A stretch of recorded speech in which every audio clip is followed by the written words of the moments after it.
I gain a shop that can shift freely between the wasteland and the real world. I fully expect to be torn apart by countless zombies, but the shop actually comes with absolute defense. So I sell worthless instant noodles, bottled water, and sausages at sky-high prices. In this deadly wasteland, I am going to build my very own business empire. Right now, I am holding my burning hot phone, listening to my girlfriend's ice-cold voice, "Milo, we are done." It turns out that in the 3 years since I graduated, I changed jobs 3 times and failed to save a single penny. My girlfriend could not stand my poverty any longer and ran straight into the arms of the trust fund kid Victor. After the call ends, I slump into my chair. Over the past few years, I racked up $350,000 in debt to pay for my parents' treatment. In the end, they still passed away. The debt is still unpaid, and all that is left is this half-dead little shop. But right at this moment, the world spins around me. As the background shifts, I realize I have arrived in the wasteland. Through the window, I see a horde of zombies. The zombies notice the shop that appeared out of nowhere. The very next second, they all charge at me like they have lost their minds. I think to myself, I am done for. But the sound of shattering glass never comes. The door that used to break at the slightest touch does not budge an inch. Just then, a hollow screen appears before my eyes. Current world, apocalypse. Shop status, absolute safety. Dimensional shift, available again in 12 hours. In other words, as long as I stay here for 12 hours,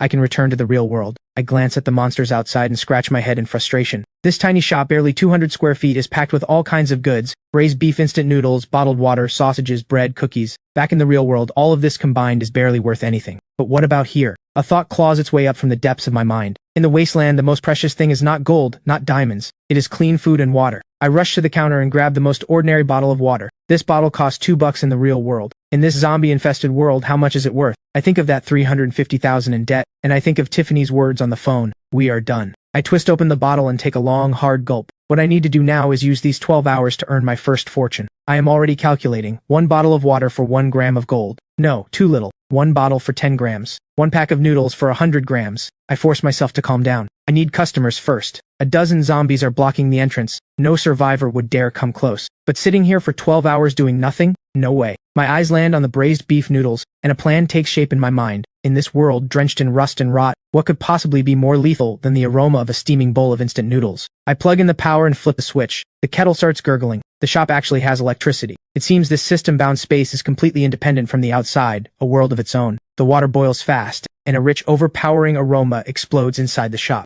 Even I cannot help swallowing hard. But now comes the problem. How do I get this deadly scent to the outside? I certainly cannot open the door. I pace around the shop, and my eyes finally lock onto a ventilation fan. The rich aroma drifts through that tiny vent and out into the deathly silent world beyond. Time ticks by, second by second. The silence outside remains absolute. Just when my patience runs dry, a blast of flame engulfs those zombies in an instant. I watch through the window, on full alert. It is a woman. Her gaze sizes up this shop that sticks out among the surrounding ruins. Interesting. Someone actually dares to run a shop in a hellhole like this. She walks straight toward the entrance, but the next second slams right into an invisible wall. So you are an awakened too? Is this your power? A moment of silence. I am Nightingale. Milo, what is the price for that? Gold. What era do you think this is? Who even uses that useless stuff anymore? My shop only accepts gold. Seeing how firm my stance is, Nightingale raises her hand and sends a fireball flying, aimed straight at my face. But the flame vanishes the instant it touches the barrier, disappearing completely. Now can we talk business? Fine, boss Milo. How much for a bowl of noodles? Not much. 100 grams of gold. 100 grams? Why don't you just rob people? Even if gold is as worthless as scrap iron now, that does not mean it grows on trees. You don't have to buy. With that, I ignore her and start eating the noodles I just prepared. The slurping is painfully loud. Nightingale's throat bobs involuntarily. She cannot even remember the last time she had a hot meal. Day after day, she has been surviving on scavenged canned food and energy bars. That stuff keeps you alive but gives zero satisfaction. Right then, her stomach lets out a faint growl. The sound is barely audible, but in this dead silence it hits like thunder. Nightingale's cheeks flush red in an instant. I act like I hear nothing, and keep enjoying my noodles. I don't have that much gold right now. Can I put it on a tab? No tabs at this shop. I am not here to run a charity. Besides, I will be gone in less than 12 hours. Who knows if Nightingale can get the gold back in time.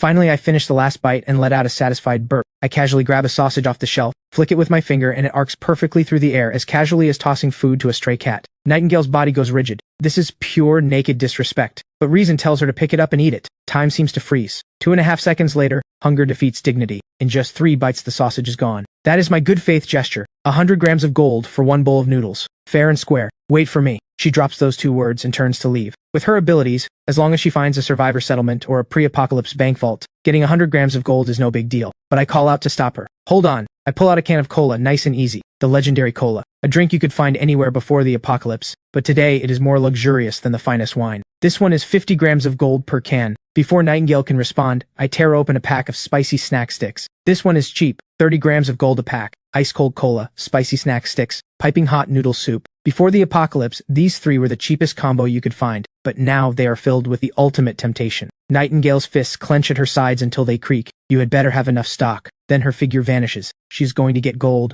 Right now. Immediately. The dimensional shift still has 10.5 hours of cooldown. I start taking inventory. 10 cases of instant noodles, 15 cases of bottled water, snack sticks and sausages fully stocked. I even dig out 5 eggs in the corner. An idea sparks in my mind. A little over an hour later, a loud crash comes from outside. Nightingale is back. She looks a bit roughed up, and she is holding a black bag. 200 grams of gold. Not a gram less. A prompt appears. Allow this item one-way entry into the safe zone. I silently think, allow. The black bag is lifted by an invisible hand and floats gently down to my feet. Nightingale's pupils contract sharply. This man is even more cautious than she thought. After verifying and counting the goods, I pull out braised beef noodles and ice-cold cola and snack sticks. Then, right in front of Nightingale, I boil another kettle. Finally, I carry that steaming bowl of noodles to the doorway. Just as Nightingale thinks I'm about to hand it over, I suddenly stop and pull an egg from my pocket. I look at Nightingale. Hey gorgeous, want an egg on top? How much? 50 grams of gold. One egg, 50 grams of gold? Why don't you just rob people? You don't have to add it. The eggs at this shop are reserved for special customers. I start putting the egg back. Wait, Nightingale, a powerful flame awakened, has always been the one others bow down to. But today she keeps swallowing her pride. The words "I don't want it" get stuck in her throat and refuse to come out. She reaches into a small leather pouch at her waist. A crystal the size of a pigeon egg rests quietly in her palm. I am out of gold for now. Use this for the egg. I raise an eyebrow, wondering what the heck this thing is. Just as I am about to refuse, a hollow screen pops up. High energy signature detected.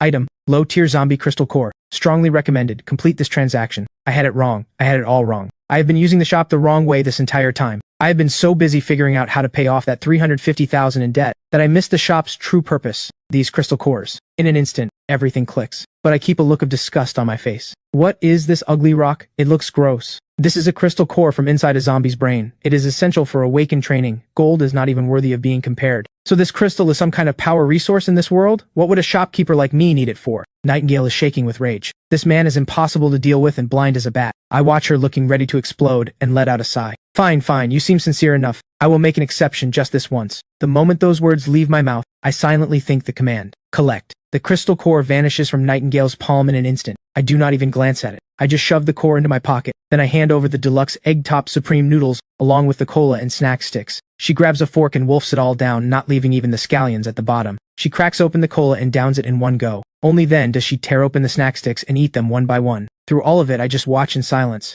I will be back. Nightingale drops those words and disappears into the darkness around the corner. After she leaves, I pull out the crystal core. Low-tier zombie crystal core. Can break the human gene lock. Upon use, there is a chance of becoming awakened. If absorption fails, the user will be broken down into base particles on the spot. Success rate, below 1%. My hand twitches and I nearly fling the core away. What the hell? Below 1%? This is not an opportunity. This is a one-way ticket to hell. But the shop pops up a new prompt. Within the shop's range, the player is immune to all forms of damage, including but not limited to physical damage, energy blasts, mental corruption, and genetic collapse. I look at the core in my hand again. For me, this is zero risk, maximum reward. How do I use it? Swallow directly. This thing does not exactly look edible, but remembering how Nightingale summoned fire out of thin air, I swallow it whole. The next second, a violent wave of pain tears through my entire body. I curl up like a shrimp. Second after second passes until the agony finally fades, replaced by raw power surging through every muscle. Is this what it means to be awakened? This strength is terrifying. I copy Nightingale's pose and strike a stance. Fire! Nothing. Not a single spark on my fingertips. Damn it, did the awakening fail? The more I think about it, the angrier I get. I slam my fist into the shelf next to me. Suddenly the shelf and all the snacks on it vanish. My mind links to another space, and inside that space sits the missing shelf. I try reaching out, and the shelf reappears in its original spot. Only now does the system chime in. Awakened Milo. Awakened ability. Dimensional vault. Capable of isolating space and time. Store and retrieve with a single thought. Current capacity. I practice on a bag of snack sticks, storing it, retrieving it, storing it, retrieving it. Slowly I sink into deep thought. Gold can only solve the debt crisis. Crystal cores are the real path forward. The dimensional shift still has 9 hours of cooldown. I need to stockpile as many crystal cores as I can before I leave. 1 pack of noodles was enough to lure in Nightingale. What if I multiply that scent 10 times, 20 times? So I pull out a massive pot, dump in a full 20 packs of noodles, and crank the vent fan to maximum. This is my doomsday feast. 3 blocks away inside an abandoned building, A young man huddles in a corner. A scarred man wipes down his rifle barrel. A man with glasses speaks with worry. Tiger, Ricky's wounds are getting worse. If we don't find medicine soon, he might. The scarred man they call Tiger nods. Every scrap of food in this district was picked clean long ago. Medicine is a pipe dream. But right then, a scent drifts in. Tiger, someone out there is cooking noodles. Shut up. Logic tells him this is definitely a trap. In the wasteland, anyone brazen enough to cook out in the open is either insane or a hunter with absolute power. But his starving body roars back. Find it and eat it. Specs panics too. Tiger, we are running out of time. If we are late, there won't even be broth left. Tiger knows better than anyone that if this keeps up, all three of them will starve. A fierce glint flashes in his eyes. Move. They weave through the streets and spot a small shop. A massive electric pot sits right at the entrance, filled with noodles and sausages. I lean against the doorframe, completely at ease. Trap. Definitely a trap. All three swallow hard, but do not dare take a single step forward. Just then, Tiger spots a man hiding behind an abandoned vehicle across the way. The man notices Tiger too, and quickly signals him to keep quiet. Tiger calms down and quickly spots more hidden figures. A shadow lurks in a second-floor window to the left. Metal glints from the trash pile in the alley to the right. At least 4 separate groups have been drawn here by the scent, just like them. From inside the shop, I obviously know people have gathered all around. Hey everyone, been watching long enough? Aren't you hungry? My voice is not loud, but it reaches every hidden ear. No one responds. I fish a sausage out of the pot and pop it in my mouth. I am running a business here. Peace makes profit. I have got noodles, water, and sausages. Plenty for everyone. The man behind the abandoned vehicle finally speaks up. What is the price? Gold or crystal cores? Everyone freezes for a second. Crystal cores make sense. That is the ultimate hard currency. But gold? In the wasteland, gold is worth less than a sheet of steel. Then a roar erupts from behind the trash pile. He is messing with us. This punk never planned to trade. Let's take him out. Everything in that pot, we split it. The moment those words hit the air, the atmosphere turns even more tense. Everyone's mind races. I keep eating without even looking up. You can try, but let me be clear, anyone who attacks loses their right to trade. You will just have to stand there and watch everyone else eat. The man behind the trash cannot take it anymore. Screw this, I don't buy it. He whips out a shotgun. 2 more men crawl out behind him, one with a machete, the other with a steel pipe. Everyone else watches and waits, waiting for the first fool to test me. The man pulls the trigger without hesitation, but the buckshot, about 8 feet from the shop, slams into an invisible wall. The entire time, I do not even twitch an eyebrow. I just fish out another sausage and pop it in my mouth. The entire square falls into an eerie silence. His 2 companions with the machete and the pipe stand frozen. Right then, the man behind the vehicle seems to understand something. Since physical attacks are useless, what about a psychic one? An invisible wave of energy gathers in his palm. An invisible bolt of psychic force shoots toward me. This is his ability, Psychic Pierce. But when the psychic blast hits the shop, it does not even cause a ripple. Now everyone sees it clearly. Inside this shop, I am untouchable. Tiger's back is already drenched in cold sweat. He is beyond grateful he did not act on impulse. I finally finish the noodles in my mouth and turn my gaze toward the man behind the trash pile. I already said, anyone who attacks loses the right to trade. Does anyone else want to try? Silence falls like death. The tension is so thick it is about to drive everyone insane when the rhythmic click of high heels approaches from the distance. Everyone turns toward the sound. It is Nightingale. Tiger recognizes her. Or rather, in these ruins, any survivor who has lived long enough has heard the name Nightingale. A top-tier awakened who wields flame. Why is she here? You sure know how to make a scene. There are always those who don't listen. I suggest all of you drop whatever ideas you are having. Forget your junk weapons. Even I cannot scratch this shop. Dead silence blankets the square again. Tiger takes a deep breath and slowly steps out of hiding, hands open to show he means no harm. Other hidden figures start emerging too. Nightingale ignores everyone else. She pulls a few items from her belt. 3 gleaming gold bars, each one 100 grams. I want cookies, canned food, and water. Everything that is easy to carry and store. For a top-tier hunter like Nightingale, ready-to-eat industrial rations are the smarter choice.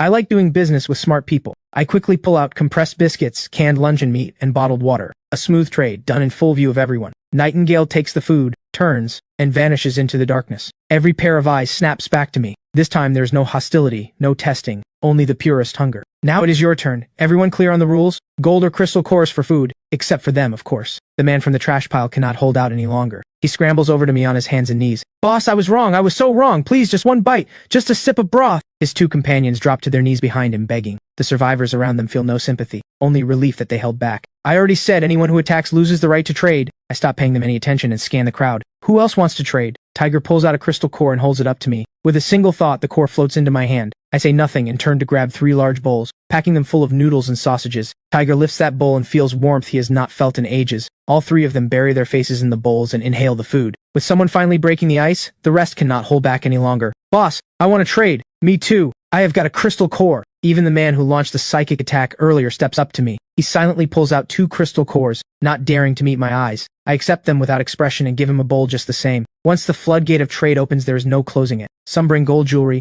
others bring crystal cores of all sizes. Soon my counter is piled high with over a dozen cores and the massive pot of noodles is running low. But right then, the three men from before completely lose it. If I cannot eat, then none of you will either. He lunges at a scrawny survivor. Noodles and broth spill everywhere. The other survivors who are eating all stop. Every eye turns on the rule-breaking maniac with cold fury. I stop serving and watch the spectacle. Then suddenly a flash of fire shoots out. He does not even have time to scream. His entire body turns to a handful of ash. His two companions follow him in the same breath. In under 3 seconds, all three vanish from the face of the earth. Nightingale steps slowly out of the darkness. I hate people who break the rules. I grab a can of cola from the cooler and toss it to Nightingale. I say nothing and go back to stirring the noodles. Trade continues in perfect harmony. Tiger's group has already finished eating, not a single drop of broth left. More and more people pour in from every corner of the ruins. The shop's shelves empty at a shocking pace. No one complains about the prices. No one causes trouble. Eventually, I sell out every last item in the shop. Nightingale tosses her empty cola can aside and walks up to me. You made a fortune. When are you coming back? No idea. Nightingale gives me one long look, then turns and vanishes into the darkness.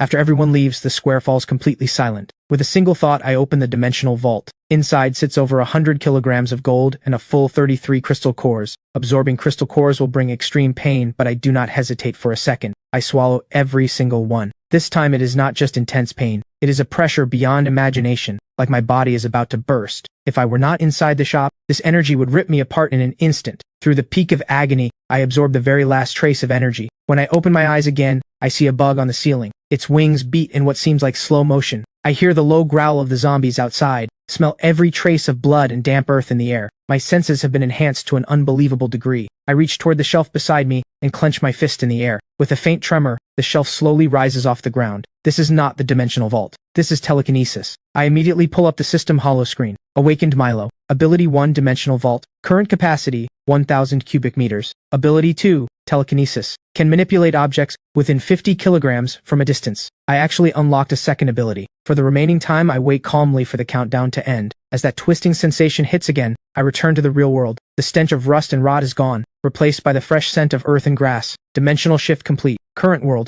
Earth. Next shift available in 12 hours. It is still dark outside. I climb back onto my folding cot and sleep for a few hours. At 9 in the morning, I walk into an antique shop at the trade market. Sir, do you buy gold? The owner asks, what purity? Where did you get it? I say nothing and set 2 gold bars on the counter. The heavy thud makes the owner sit bolt upright. He inspects them for a solid 10 minutes before looking up. Top quality. My best offer, 580,000, 700,000. Kid, that is too high. I have got risk on my end and expenses to cover. 700,000. The owner goes silent for a full 30 seconds. Then my account receives a transfer of 700,000. Walking out of the market, I immediately dial the debt collector. Hello? Who is this? Milo. Oh, so you finally call. What, you actually scraped together the money? That is right. Abandoned cement factory number 3, west side of town, 3 in the afternoon. Bring the cash. Come alone. 3 in the afternoon. The cement factory. Bruno stands with 7 or 8 thugs behind him. Seeing me show up alone, he spits out his cigarette butt. Where is the money? Where is the note? Bruno grins. Prices have been going up lately. The boys need to eat too. He holds up 5 fingers.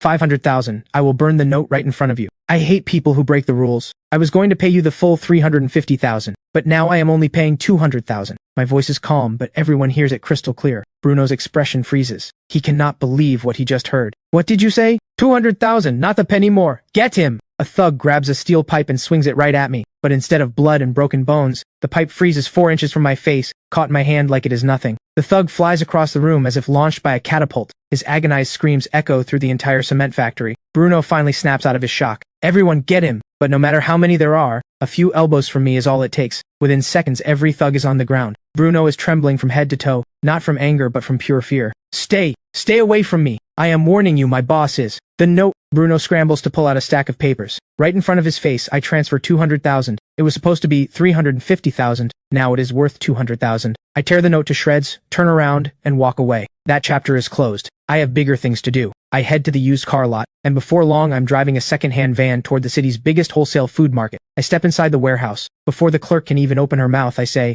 I need 200 cases of instant noodles, 100 cases of sausages, 200 cases of compressed biscuits, 100 cases of canned beef, and 500 cases of bottled water. Stunned by the volume, the staff still gets it ready fast. Why would they question it? The one paying is the one in charge. It takes me the entire day to move everything out. The dimensional shift has 2 hours left. Yesterday was my first trade. Most of the gold was scavenged on the spot from the ruins. To maximize profit, I need volume. I need to partner with the outposts and let them collect the gold. Feeling the power inside me fills me with a strange detachment from my old life. In the remaining 2 hours, I decide to have one good meal and say goodbye to who I used to be. So I drive to the most upscale restaurant in the city. Compared to the luxury cars out front, my van sticks out like a sore thumb. Even the doorman assumes I am here to mooch a parking spot. Sir, this place is. I just pull out a gold nugget the size of a bean and hand it to him. Park it right, park it wrong, and I will break your legs. The heavy weight of that nugget in his hand makes the doorman freeze on the spot. I do not look at him again and walk straight into the restaurant. Soft lighting, well-dressed guests. Everything looks so elegant and relaxed. The polar opposite of the wasteland. Just as I am reading the menu, a woman's voice calls from nearby. Milo? The voice belongs to my ex-girlfriend Tiffany. The man beside her is none other than the trust fund kid Victor. Victor is caught off guard for a second, then wraps his arm around Tiffany's waist and walks over.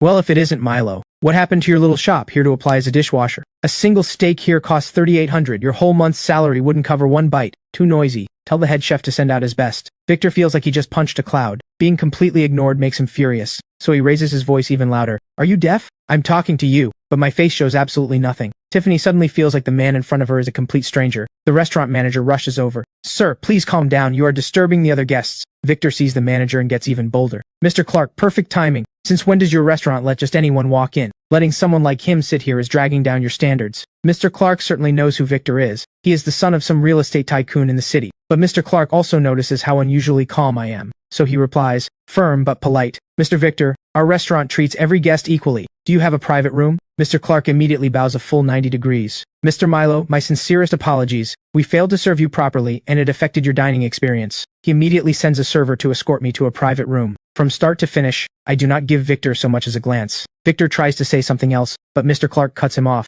Mr. Victor, please stop causing a disturbance immediately. Otherwise I will have no choice but to have security escort you and this young lady out. Inside the private room, course after course of exquisite food arrives at my table. There was a time when I could not even afford to walk in the door. Now, having tasted it all, I realize it is nothing special. After the meal, I head back to the shop. The next shift is 150 seconds away. The moment the timer hits 0, the noise of the city vanishes, replaced by the dead silence of the wasteland. The 12-hour cooldown has dropped to 11. I suspect that as the number of shifts increases, eventually I will be able to travel back and forth without limits. I sense many eyes watching me. The survivors from last time have already spread the word about the mysterious shop to every corner. The ones showing up now are no longer starving stragglers. They are organized scouts. After about 10 minutes, a figure approaches the shop. A man with a rifle on his back stops at my door. The name is Scorpion. I represent Bedrock Outpost, and I would like to talk. Talk about what? Our outpost needs supplies. Food, water, medicine, weapons, ammo. We want it all. I do not sell weapons. Not a flicker of disappointment crosses Scorpion's face. He clearly expected that answer. He pulls a gold bar from his pocket and sets it on the counter. Consider this a deposit. We want to establish a long-term partnership. We are hoping for a discount. My prices are the same for everyone. Just then, faint movement ripples through the shadows behind him.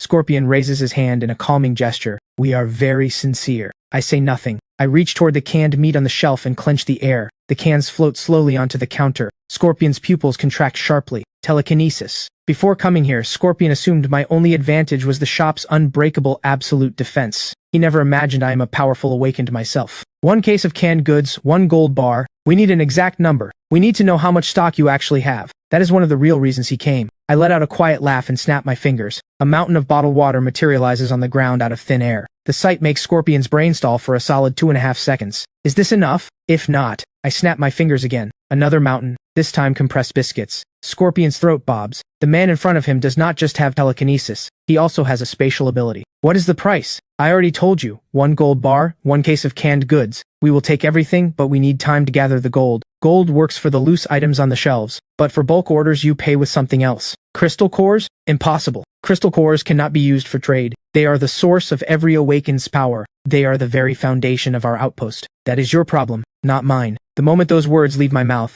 both mountains vanish into thin air. The leverage in this deal has been mine from the very start. If Scorpion refuses once other outposts accept the terms, Bedrock will eventually crumble and fall apart for good. We need a specific exchange rate. 100 gold bars plus 10 crystal cores for the water. As for the biscuits, double the price. Scorpion's fists clench so hard at his sides they turn white. This is not just highway robbery. This is a holdup. Scorpion forces himself to breathe and calm down. I need to report back to our leader. That gold bar is your fee for asking directions. I nod, pocket the bar. Scorpion says nothing and retreats slowly into the darkness. I go back behind the counter and wipe down the already spotless surface unhurried. 10 minutes later, 3 figures step forward. A middle-aged man wearing glasses flanked by 2 soldiers. Hello, shop owner. My surname is Keen. Everyone calls me Professor Keen. I am from Lighthouse Shelter. I say nothing and simply watch him. From an economic standpoint, your current model is unsustainable. Once the outposts lose too many crystal cores, they will inevitably collapse. And then who will you sell to? Then whatever is left becomes even more valuable. The smile on Professor Keen's face freezes solid. I do not care about the system or the future. The only thing that matters is that I set the prices. Right then, Nightingale steps out of the darkness. A crystal core drops onto my counter. Without a word, I pull out a self-heating rice meal, a can of beef, and 2 bottles of water.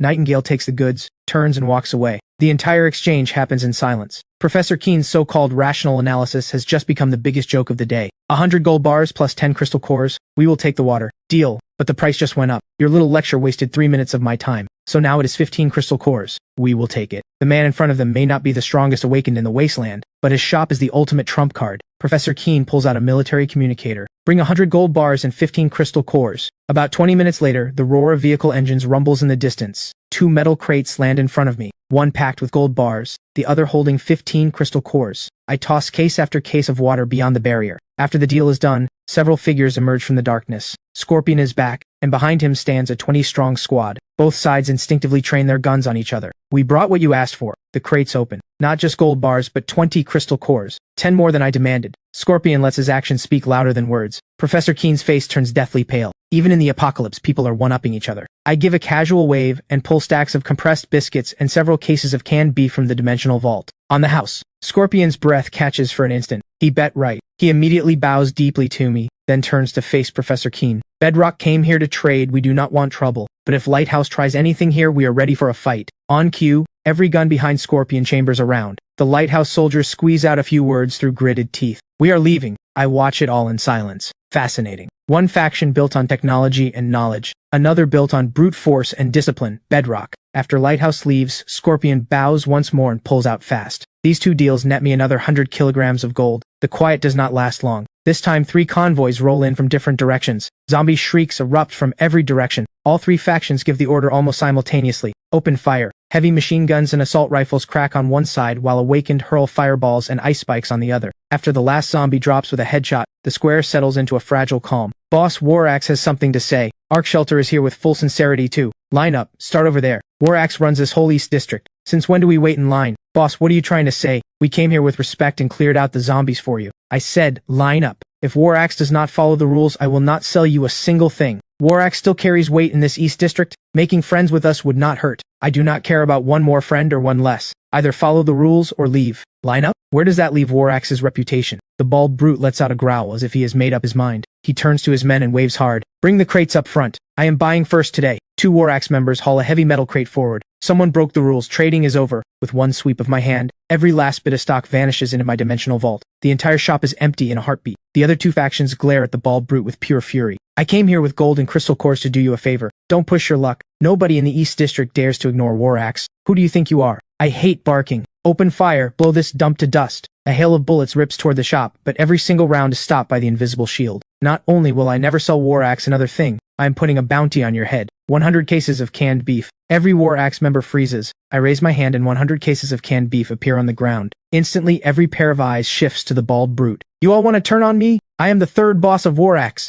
The Hive accepts that bounty. Arcshelter does too. And you? You are betraying me as well? The Warax members exchange glances. No one dares to meet his eyes. Loyalty. In the wasteland, loyalty is the cheapest thing there is. Suddenly a blade plunges into the bald brute's chest. The one who struck is his own lieutenant. Why? Why? The lieutenant's face shows nothing. 3rd boss, the boys need to eat too. Then he turns toward the shop. We took him out. This deal belongs to Warax. I already said I will not sell Warax a single thing. They killed their own 3rd boss with their own hands and got nothing in return. However, if these people are no longer Warax members, I only refuse to trade with Warax. As for anyone else, that is a different story. My name is Vera, Supply Chief of Arcshelter. On behalf of Arc, I formally invite all of you to join us. The Hive also welcomes capable allies. The lieutenant's mind races. We will join Arc. Fighters behind him lower their weapons in unison, pledging allegiance. I lean against the counter and give a casual wave. The mountain of 100 cases of canned beef settles right in front of the lieutenant. The lieutenant knows how to play the game. He walks up to Vera and says, Chief Vera, we are grateful for Arc's protection. These canned goods are a gift to you as a token of goodwill.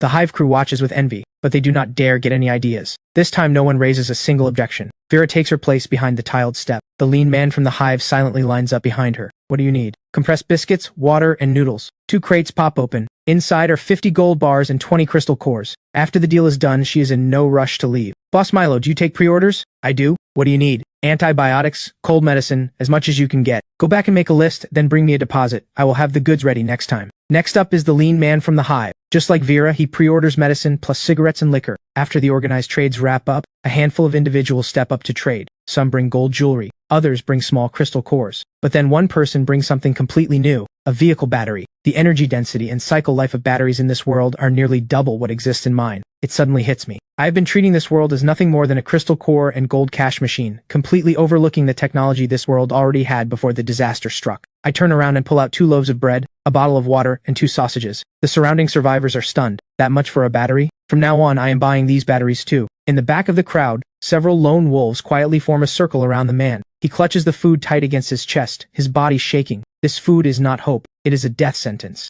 I have questions for this man. Anyone who moves, I will gladly spend a few more cases of canned beef on your heads. Every lone wolf freezes on the spot. After all, Warax's third boss is still lying dead just a few steps away. What is your name? Owen. Owen. Where did this battery come from? Skyreach Tech Park. I used to be a battery engineer at Skyreach Technologies. This Thor Mark 7 is our flagship product. When the disaster hit, we had just finished a production run. The company warehouse still has tens of thousands of finished batteries, but every one of the thousands of employees in the park turned into zombies. I nod. If I use the gold I have to replicate a production line back home, the Thor Mark 7's performance specs could absolutely ignite an energy revolution in the real world. Assuming the production line is destroyed, can you recover the full manufacturing process for this battery? Every raw material formula and procedure? The park servers have complete documentation. As long as I can access a server, I can pull everything out. The way I look at him changes completely. This is no down on his luck engineer. He is a walking key to a treasure vault. For this, I am going to need help from the local powers.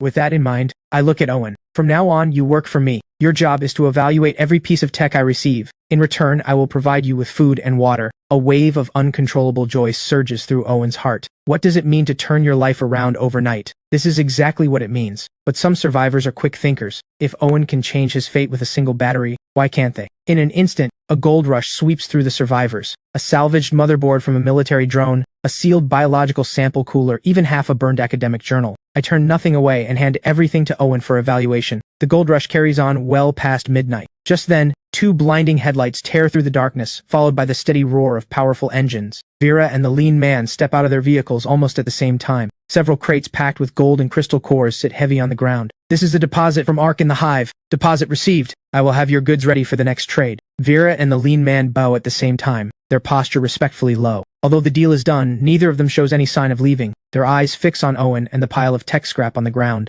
My gaze stays calm. In the north district of the ruins sits Skyreach Tech Park. Tens of thousands of finished Thor Mark 7 batteries are stored there, but the place is infested with over 5,000 zombies. That number is enough to devour anything. Boss Milo, what do you mean? I am giving you a chance to strike it rich. I fund it, you supply the manpower. Clear out the tech park for me, and bring back the server mainframes in perfect condition. Vera and Hornet's minds race at full speed. The risk is hell tier, but the reward is heaven tier. More importantly, this is a chance to build a deep bond with this mysterious shopkeeper. The Hive accepts. Our Ripper Squad has the strongest solo assault capability in the entire ruins. Mission guaranteed. Hornet, don't oversell it. Ark has the best tech team in the ruins. Hacking, dismantling, transport. Only we can pull it off without a single hitch. The Skyreach Tech Park mission, Bedrock accepts. We have the most awakened fighters. We guarantee the servers come back in one piece. What a joke. 5,000 zombies? How many can your awakened kill before they burn out? You would just be marching to your deaths. Scorpion, brute force won't solve this. Without our technicians, you can't even get through the front gate. Skyreach Technologies Chief Power Engineer Dr. Clement is with Lighthouse. No one knows that place better than he does. The moment those words land, Vera, Hornet, and Scorpion all change color at once. Lighthouse has been holding an ace this whole time. Enough. I don't care if it is Ark, Bedrock, or anyone else. I only care about results. If a single server gets damaged, if I don't get what I want, none of you will ever trade so much as a grain of rice from me again. The faces of all 4 representatives drain of color. My words are that direct, that merciless. Bedrock agrees to cooperate. With the first to agree, the other 3 factions quickly follow suit. The 4 most powerful factions in the ruins forge an unprecedented alliance. A terrifying force of nearly 100 awakened and several hundred elite soldiers is born. I point at Owen. He goes with you. Bring him back without a single hair out of place. Rest easy, Boss Milo. We guarantee Mr. Owen's safety. This operation has one more potential risk, Warax. Their third boss died right here. Ragnar holds a grudge over the smallest slight. He will never let this go. Warax may not match them in strength, but if they focus on sabotage, any disruption during a battle against thousands of zombies could be catastrophic. Every pair of eyes locks onto me. One captured Warax grunt is worth 10 cases of canned beef. A squad leader is worth 100. As for their boss Ragnar, I will pay 1,000 cases. No matter if it is you or any drifter in the ruins, whoever brings me his head, the canned goods are theirs. All 4 factions draw a sharp breath. The risk Vera mentioned is no risk at all in front of this man. The square falls dead silent. Not a single representative dares to harbor any hidden agenda. Today it is War Axe. Tomorrow it could be any one of them. Once a bounty is issued, there is no room for negotiation. Vera, Hornet, Scorpion, Professor Keen, 4 people whose every step shakes the ruins, do not waste another word. They finalize the mission assignments at top speed, then load up and drive off. Before leaving, Vera walks over to Owen. Mr. Owen, please come with us. We will need more details about the tech park on the way. Owen instinctively glances back at the shop. Only after I give him a nod does he climb into Ark's vehicle. I shut the door but do not rush to return to the other world. With a single thought, I pull out every crystal core earned from today's trades. Without a shred of hesitation, I grab a handful and shove them into my mouth. The familiar searing pain hits again. After the very last trace of energy is absorbed, I snap my eyes open. Awaken Milo. Ability 1, Dimensional Vault. Current capacity, 3,000 cubic meters. Ability 2, Telekinesis. Can manipulate objects up to 200 kilograms from a distance, with the added ability to reshape and accelerate objects. This is no longer simple object retrieval. My gaze shifts to the metal shelf in the corner. This time I do not clench my fist or raise my hand. Just one look. In an instant, the shelf is crushed into an ultra-dense block of metal. 12 minutes until the dimensional shift. Time to go back. The Thor Mark 7 battery is like a seed that has planted an entire forest of ambition in my heart. I am no longer satisfied being a simple middleman reseller. I'm going to build my own business empire in this safe, modern world. Those hundreds of kilograms of gold need to become liquid capital fast, but moving that much gold through legitimate channels is flat out impossible. A name surfaces in my mind, Bruno. That lone shark thug must have connections to this city's underground. Using him as a bridge is the most efficient and safest option right now. Once the funds land, the plan is to load up on supplies like mad, fill every inch of the 3,000 cubic meter vault in the shop, then register a tech company and get the framework in place to receive the technical data from Skyreach Tech Park. My thinking is razor sharp. Every step points toward that massive goal. The dimensional shift is ready. With a single thought, the familiar weightlessness wraps around me. Dimensional shift complete. Current world, Earth. Next shift cooldown, 11 hours. Outside the window, the city glows with neon lights and rushing traffic. Compared to the ruins just seconds ago, it feels like 2 entirely different universes. This extreme contrast only makes me more certain. I must hold on to this power with everything I have. Back on Earth, I do not leave the shop right away. Instead, I lie down on the bed. The surge in mental power has drastically reduced my need for sleep, but a few hours of rest still brings the body back to peak condition. When I open my eyes again, it is 11 in the morning. After a quick lunch, I dial Bruno. Hello? Who is this? Milo. Milo. Boss, what can I do for you? I have some product I want to move. Boss, if you don't mind me asking, what kind of? There is a bit of risk, but not much. Same cement factory as last time, come alone. Got it. I will be there on the dot. Soon it is 3 in the afternoon. Same cement factory, but this time I am the one sitting on the couch. Bruno arrives right on schedule. He barely dares to breathe in my presence. Boss, what are you looking to move? I casually pull a gold bar from a burlap sack. Bruno's pupils contract slightly. A 500-gram gold bar. Valuable, sure, but any decent gold shop could handle it. Just as he thinks that, I pull the sack open wider. It is packed with gold bars. Bruno freezes on the spot. His mind goes blank. That is not one bar. It is a pile. 20 bars, 500 grams each. Bruno starts shaking uncontrollably. 20 bars at 500 grams each. That is 10 kilograms. Did someone rob a gold vault? Or hijack an armored truck? He thinks back to what I said on the phone. Not much risk. Not much risk? The moment you touch this stuff, it is express delivery to the guillotine. A case this massive, he would not even dare dream about it. Boss, are you trying to get me killed? Can you handle it or not? Bruno goes silent. He desperately wants to say he cannot, wants to say he is not worthy. He does not dare meet my eyes. In his mind, he has already labeled me as someone utterly terrifying. You can't even move this much gold? You call yourself a loan shark and you can't handle this? Sir, a case this big, I really can't touch it. Relax, this gold is clean. Not a single mark on it. I just can't be bothered to sell them off one by one, you get me? Sir, can I make a call? Check with some people? I wave my hand. Bruno looks as if he has been granted a pardon. He does not even dare step away to make the call. He even puts it on speaker. Hey Bruno, what's up? So, has there been any big gold heist around our turf lately? The guy on the other end sounds confused but answers honestly. What kind of case? There are cameras on every corner these days. Who would dare? Did you hit the jackpot or something? Looking to buy gold? After getting his answer, Bruno feels like a weight has been lifted. He hangs up and looks at me with completely different eyes. Sir, there is no way I can move this much on my own, but I know someone who can.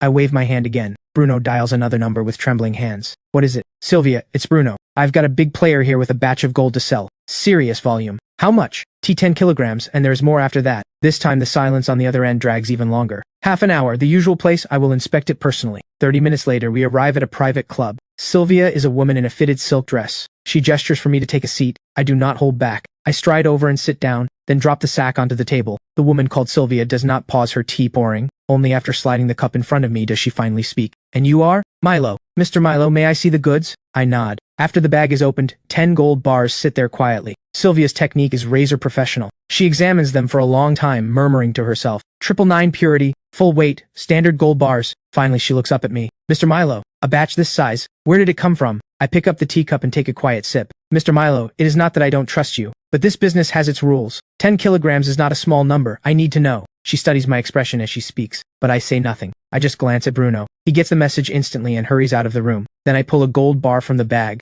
Under Sylvia's watchful gaze, I squeeze gently. The gold bar bends in my hands like putty. Someone with this kind of power has no reason to deal in stolen gold. She takes a deep breath and names her price. 700 per gram, 10 kilograms comes to 7 million. I neither accept nor refuse. What is the maximum volume you can handle? Sylvia's expression wavers for just a moment. She is calculating the absolute limit of her entire network. Mr. Milo, if the goods are all this clean, I can move 50 kilograms a month. That is 35 million per month. Too little. I slowly hold up one finger. 100 kilograms, 1 ton. The composure on Sylvia's face finally shatters. Mr. Milo, are you joking? 1 ton of gold at today's market rate is nearly $1 billion in cash flow. My network simply cannot absorb that. It is impossible. Not a single private channel can move a ton of gold in 1 month. This is no longer about money. This is declaring war on the entire modern financial regulation system. And billions in capital movement will absolutely attract attention from above. Of course, I have already considered this. So what if I don't need it all converted to cash? You mean? An asset swap. I need an industrial park or a battery manufacturer. This completely unexpected answer stuns Sylvia.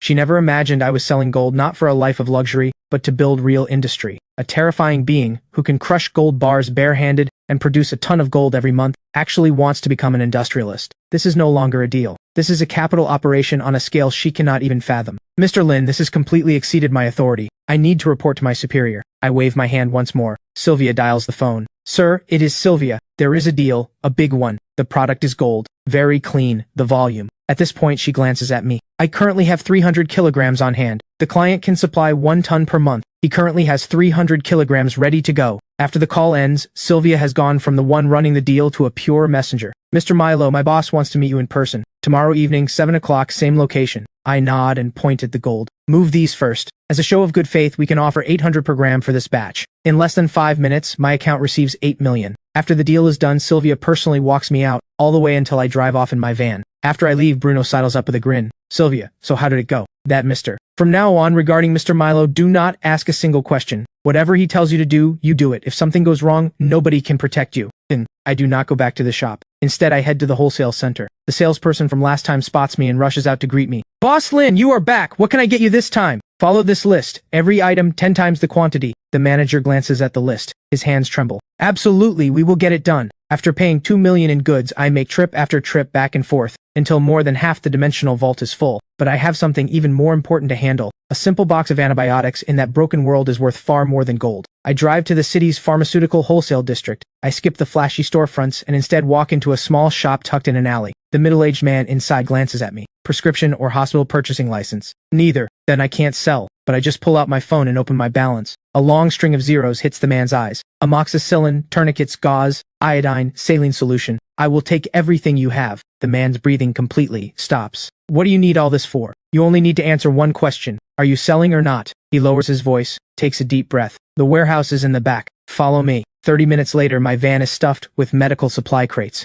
Over 1 million wired out. Next stop, the hardware district. Diesel generators. This model. I want 20 units. Solar power banks and matching storage batteries. I will take them all. Wrenches, pliers, welding machines. Yes, do not unbox them. Load them by the crate. Last stop, fuel. I cannot buy through official channels, but Bruno gave me an address. A private fuel depot hidden on the outskirts of town. When the owner learns I want hundreds of barrels of gasoline and diesel, he practically wants to adopt me on the spot. The millions I spend this time will come back 1,000 times over in the other world. The dimensional shift still has half an hour of cooldown, but I decide to hold off. After all, shifting now would put me there at night. I plan to adjust the timing. Arriving in daylight is ideal. Morning comes. I open my eyes at exactly 6 in the morning. The familiar weightlessness instantly wraps around me. Dimensional shift complete. Current world, the apocalypse. Next shift cooldown, 10 hours. The moment I open the door, a group of lone survivors rushes up. Boss, I have got a battery. In his hand is a Thor Mark 7 battery. The next second the battery vanishes, replaced by bread and bottled water. Over the next hour, survivors swarm in non-stop. Then, at 7 o'clock sharp, a faint rumble shakes the ruins. The 4 factions have arrived. All 4 representatives step out of their vehicles. Boss Milo, we are ready. All technical personnel and equipment are fully in position. Hive scouts have already deployed ahead to clear obstacles along the route. Dr. Clement has confirmed the exact location of the server. We can move out at any time. Have any of you eaten breakfast? The sudden question catches Scorpion and the others completely off guard. Before they can answer, I sweep my hand wide. Mountains of instant noodles, self-heating rice meals, and canned goods pile up into a supply mountain. All 4 representatives swallow hard involuntarily. Even for them, eating a full meal is no easy thing. As for eating well, that is pure fantasy. What are you standing around for? Boss Milo is treating you. Go! Scorpion's bark lights the fuse. The next moment, everyone lines up in orderly fashion. Soldiers' eyes go red with emotion on the spot. They shovel food into their mouths. If the pre-mission breakfast is already this grand, and they actually complete the mission, what will they get? Could it be meat at every meal? Just as everyone savors the most luxurious breakfast the wasteland has ever seen, I make another move. More large cartons hit the ground. This time it is not food, it is cigarettes. In the wasteland, cigarettes are the second hardest currency after crystal cores. Hand them out. Regular soldiers get 2 packs each, awakened fighters get a full carton. This is not ordinary supplies. This is a spiritual luxury. This single move is more powerful than any pre-battle speech. It does not just fill their stomachs, it soothes their wired nerves. Just when everyone thinks that is all, I raise my hand again. This time it is several black cases stamped with technical markings. Professor Keene rushes forward and cracks open one of the cases. Inside are reconnaissance drones. The other cases hold matching tactical radios. Interference-resistant, ultra-long battery life, thermal imaging. With these, we can avoid 90% of the danger before it even gets close. Scorpion, Vera, and Hornet crowd around. Their breathing turns heavy. In the past, they could only send scouts to risk their lives on recon. Communications were basically just shouting. This is a total game changer. Bellies full, every fighter's morale is at an absolute peak. Move out! The roar of engines merges into a steel flood that shakes the ground itself. The 4 factions of the ruins roll towards Skyreach Tech Park. Bedrock's heavy trucks lead the charge at the front, using reinforced rams to tear through abandoned vehicles blocking the road. Ark's convoy holds the center. Vera monitors the surroundings from her vehicle via drone, calmly coordinating each unit's route. The Hive's motorcycles, led by Hornet, patrol both flanks. Lighthouse's transport trucks hold steady at the rear, protecting Professor Keene, the tech team, and Dr. Clement. Just then a Hive scout's voice crackles over the radio. Small zombie cluster 500 meters ahead, roughly 30, no special variants. Vera responds immediately. Arc Squad 2 clean them out. The moment she finishes, several off-road vehicles break from the main column. Roof-mounted machine guns open fire. A hail of bullets rips the zombie cluster apart in seconds. The entire process is smooth and flawless, without a wasted second. Meanwhile, back at the shop, I lean against my folding cot, watching the monitor in front of me. The screen shows a crystal-clear feed from the drones. The steel convoy halts 1 kilometer from Skyreach Tech Park. The park looks like a small city. 5-meter-tall alloy walls stretch around it in every direction, and every 100 meters stands a watchtower blinking with red lights. Combat units quickly spread out and hold position. Scorpion, Vera, Hornet, and Professor Keene gather together, all 4 of them staring at the screen with grave expressions. Vera zooms in on the gate structure and speaks. The main gate system is completely locked down. We need high-yield explosives to blow it open. Scorpion's eyes flash with a fierce edge. Perfect. Draw every last one of those things out and slaughter them all. Saves us from hunting them down room by room. Everyone agrees. Vera immediately begins planning. Build a fan-shaped defensive perimeter centered on the gate. We hold the breach. Shred every zombie that pours out. Lighthouse handles the demolition. Hive handles perimeter watch and path clearing. Bedrock holds the front line. Execute. The instant she finishes, all 4 factions spring into action. The entire joint force operates like a precision war machine. Bedrock fighters build the first defensive line right in front of the gate, mounting heavy machine guns aimed directly at it. Arc personnel rapidly set directional mines. Several Earth-type awakened press their palms to the ground. A deep rumble shakes the earth, then the solid ground begins to churn. Trench after trench rips open out of nowhere, forming a complex kill zone. Before long, a crude but deadly defensive fortification takes shape. Demolition experts slap high-yield explosives onto the alloy gate then pull back fast. Moments later, an ear-splitting blast tears through the air. In that instant, a massive breach rips open in the gate. The entire field falls into dead silence for several seconds. Then suddenly, countless shrieks pour from the breach. A dense sea of zombies floods through the opening and charges the defensive line. Open fire! At Vera's command, the heavy machine guns erupt in a blaze of fire. Riflemen in the rear open up with concentrated volleys. The wall of bullets tears through the zombie tide, but the sheer number is overwhelming. Countless zombies use fallen bodies as cover and keep charging. In the blink of an eye, they reach the forward perimeter. In barely 10 seconds, the trenches are packed with corpses. More zombies stampede across the bridge of bodies. Right then, the directional mines detonate. A massive blast wipes a huge swath clean in an instant, but fresh waves of black flood fill it right back in. Scorpion roars, "Hold the line!" He grabs a light machine gun himself and pours fire into the tide. Behind him, Bedrock soldiers hold the line with everything they have. On my monitor, blood and carnage fly everywhere. Everything is under control. I watch it all without expression, raising my hand to steer a drone over the entire tech park. Inside, the zombie density is thinning out. Just then, Nightingale's figure appears at the corner. Behind her stands a group of awakened. They eye the shop's fully stocked shelves with naked greed and longing. Nightingale stays perfectly composed. She looks me straight in the eye and gets right to it. "I heard you are hitting Skyreach Tech Park. My people and I can help." My eyes sweep across the group. A faint, amused smirk tugs at my lips. Help? Vera and Scorpion have it covered. Nightingale hears this, and her expression turns subtle. She takes a deep breath. Anything they can do, we can do better. Now she has my interest. I point at the monitor in front of me. See that breach? Every zombie that comes through it is yours. As an advance, each of you can pick up 1 can of beef from Vera. Then show me whether you have earned a seat at the table. The awakened flush with shame and anger. 1 can of beef and you expect us to fight to the death? You think we are beggars? Outraged voices erupt one after another. Nightingale does not hear a word of it. She locks her eyes on me. All of you, shut up. If you want to leave, get lost right now. If you want to stay, follow me to pick up your canned beef and get to work. With that, she turns and strides toward the tech park. The awakened are left staring at each other.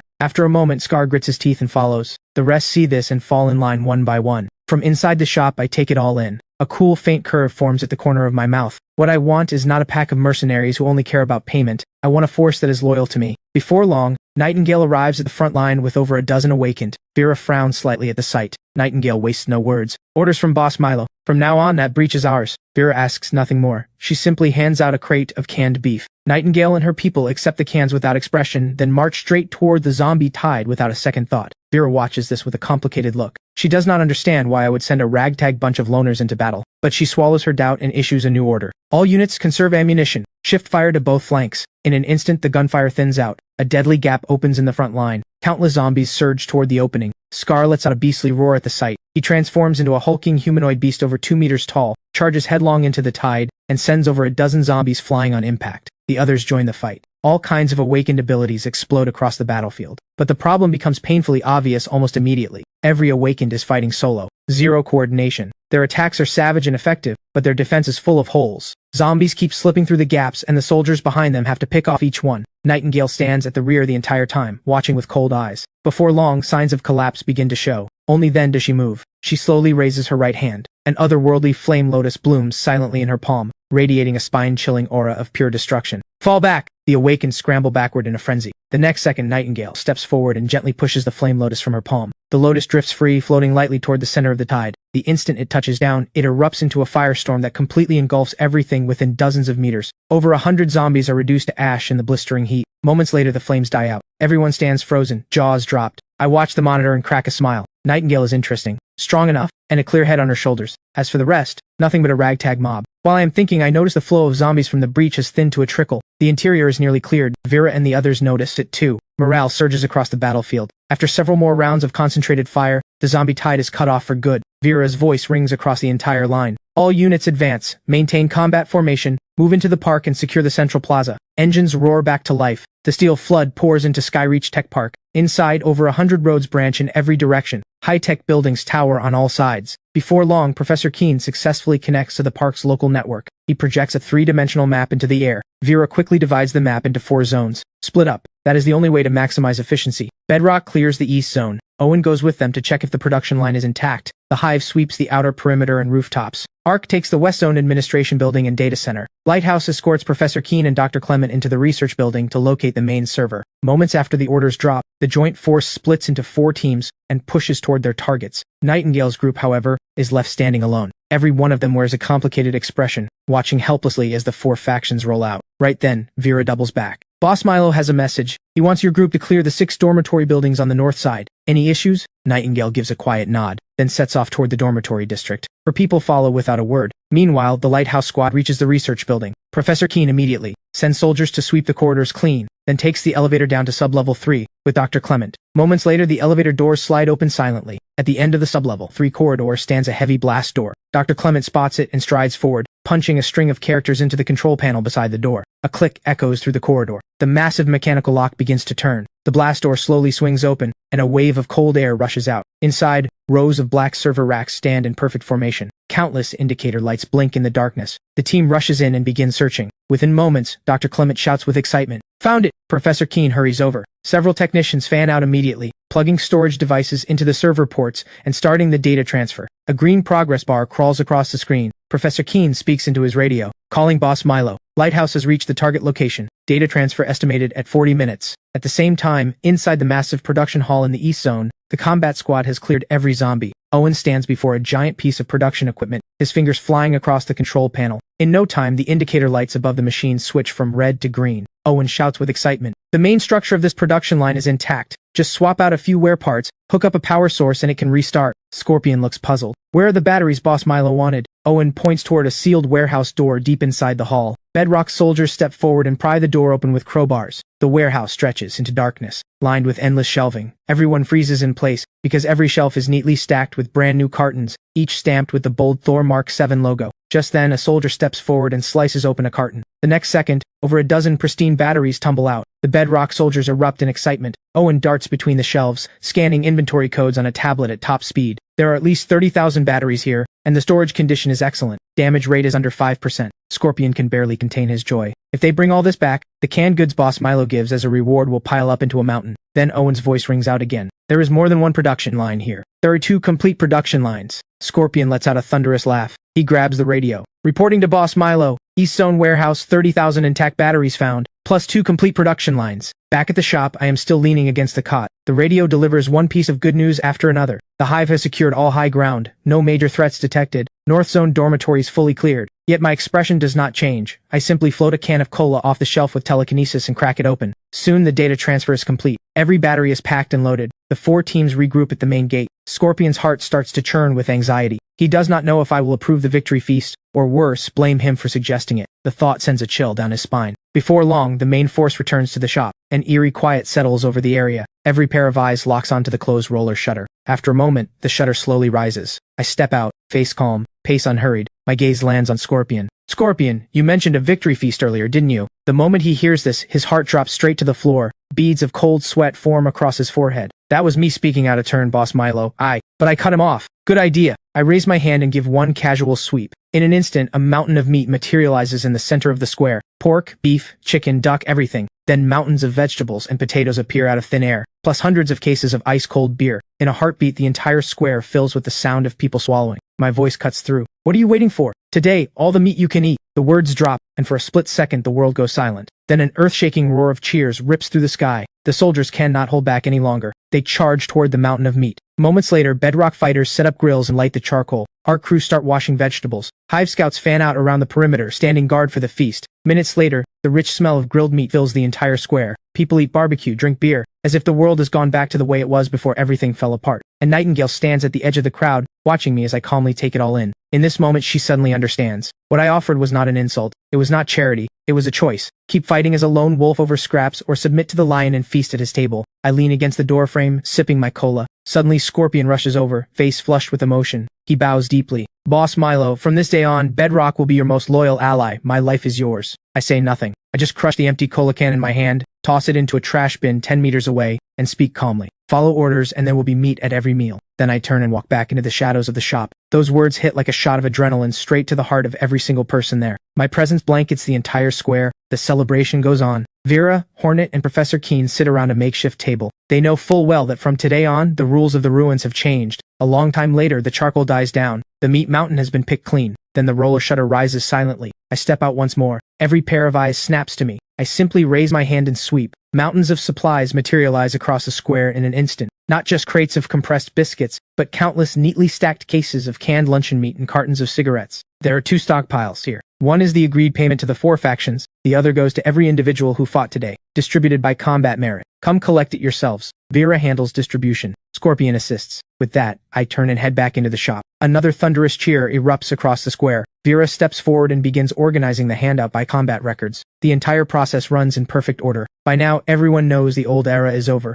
From this day forward, these ruins answer to one set of rules, mine. Soon the distribution wraps up. One by one, the convoys fire their engines and roll out. Before long, the square is left with nothing but a mess of gnawed bones and empty beer bottles. Nightingale and her awakens stand alone in the middle of the square. In this moment, they know with absolute certainty that I am their only option. Seeing this, I give a casual wave. Dozens of cases of noodles and canned goods appear out of thin air. This is your payment, take it and go. The moment those words land, Scar erupts. Are we rags you use and throw away? You think one meal is enough to dismiss us? The group behind him instantly stirs. But Nightingale does not move. She steps forward, lifts her head, and looks me straight in the eye. We want to stay and work for you. The tech park is empty now. It won't be long before scavengers from the ruins come sniffing around. Without guards, all that equipment and those supplies will be stripped clean within a day. The 4 factions have gone back to rest. They won't be back anytime soon. We are the only ones who can get to the park right now. The awakened behind her fall silent, exchanging glances. A faint curve appears at the corner of my mouth. In that case, you are no longer free awakened. From this moment you are my first direct action squad. Codename Nightblade,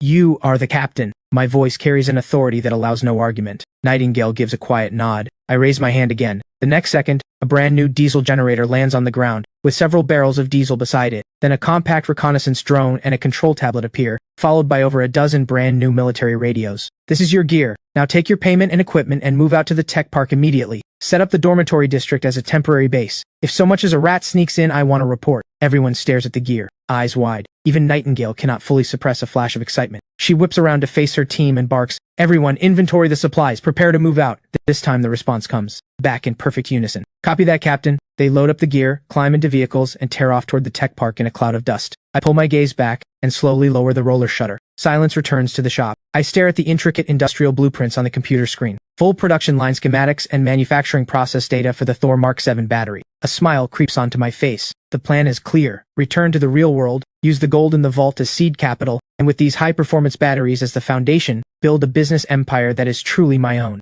News of the operation spreads across the wasteland like wildfire. More and more people flood toward the square. Before long, a dense crowd has gathered. My figure appears in the doorway, but I do not bring out any food. I speak coldly. "Let me state my rules one more time. Bring me something of value and trade it for the right to survive." I appoint a man as the steward. With that, a crude but efficient trading market springs to life. Survivors line up one by one to exchange for supplies. I sit inside the shop, storing their old world scrap into the dimensional vault. Time ticks by. The dimensional shift cooldown ends. I look up toward the square. The line stretches longer and longer, snaking several hundred meters into the distance. Seeing this, I tell the steward, "Trading ends at 5 o'clock sharp." Not a second later, the steward jolts, then bellows at the crowd with everything he has. "Boss Milo has spoken. Trading ends at 5 sharp. If you don't make it today, come back early tomorrow." I nod with satisfaction. This steward handles things well. A man with real potential. I pick up the radio and call Nightingale. "Send 2 people here. After trading ends, take the steward to the tech park and set him up with a place to stay." The steward trembles all over with excitement. He immediately turns toward the shop and drops to his knees, bowing 3 times. I shift my attention back to the computer and go through the data one more time, line by line. At 5 o'clock sharp, trading ends.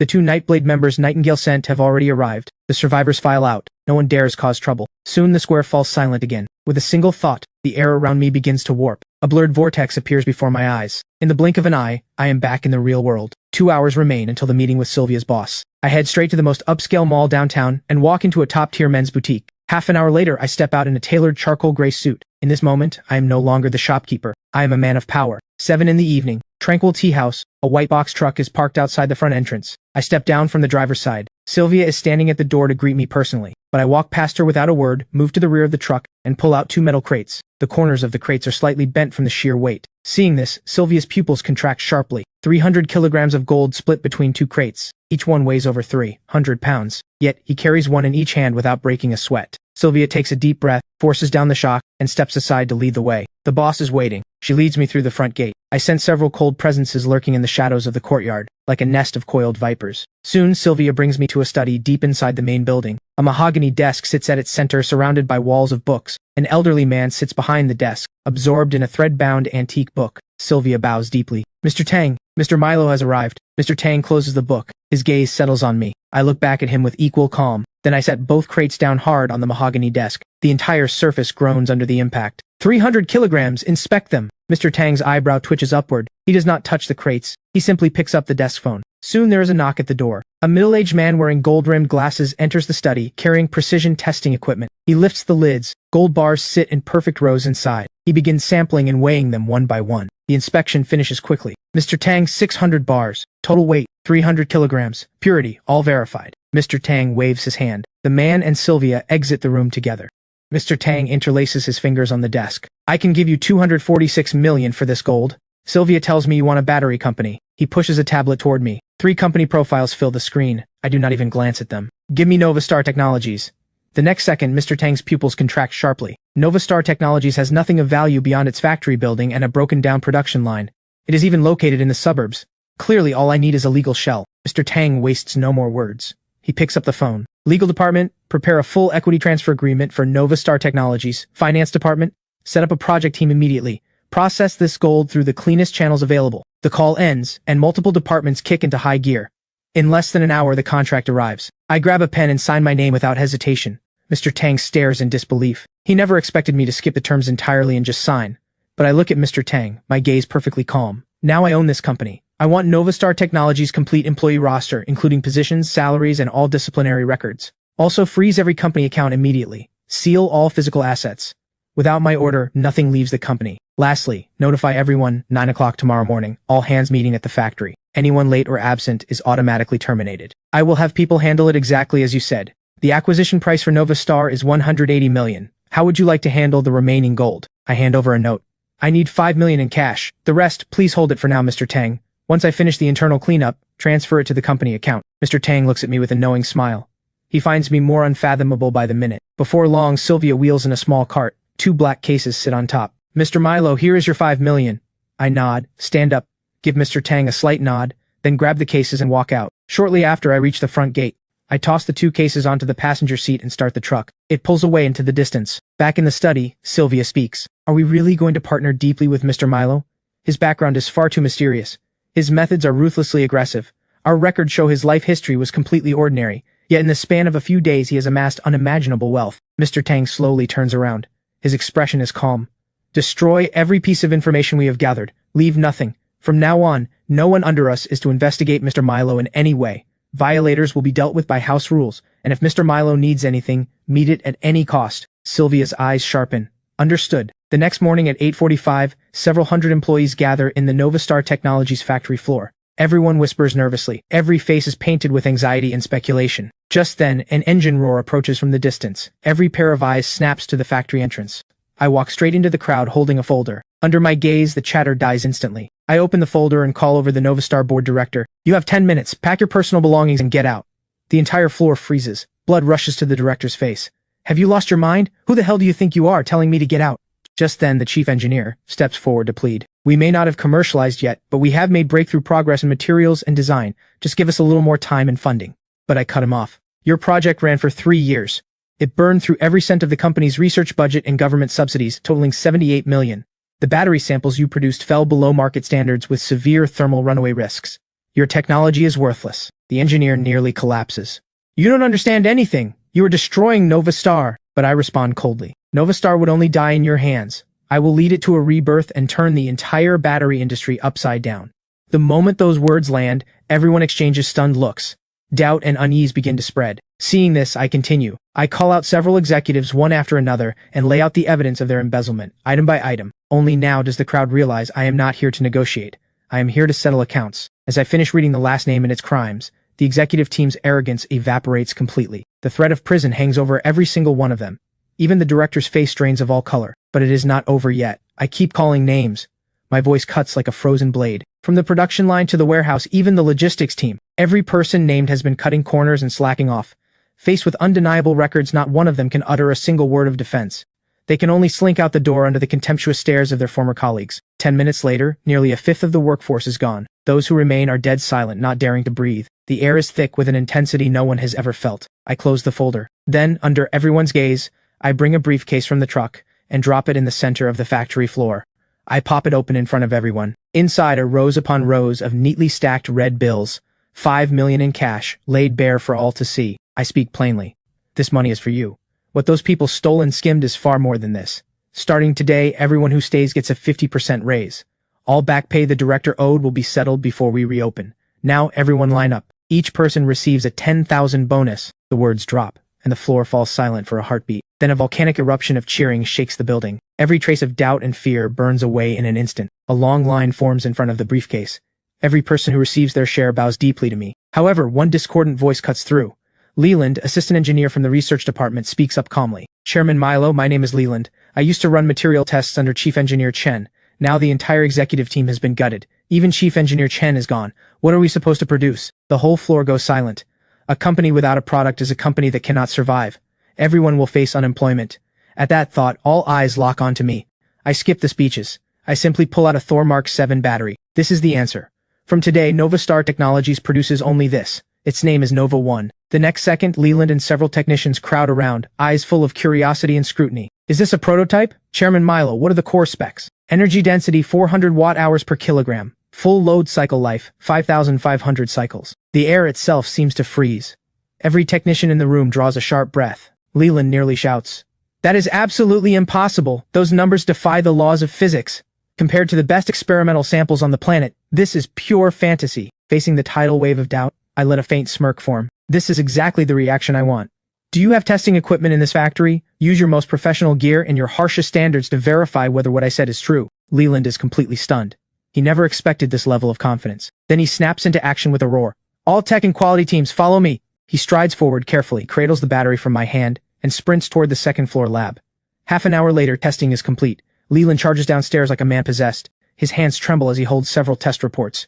The results are in. Energy density, 401.7 watt-hours per kilogram. Capacity loss under extreme charge-discharge testing. Only velocity loss under a single safety test. Passed. Everyone freezes in place. The metal block in front of them has just turned into a mountain of gold.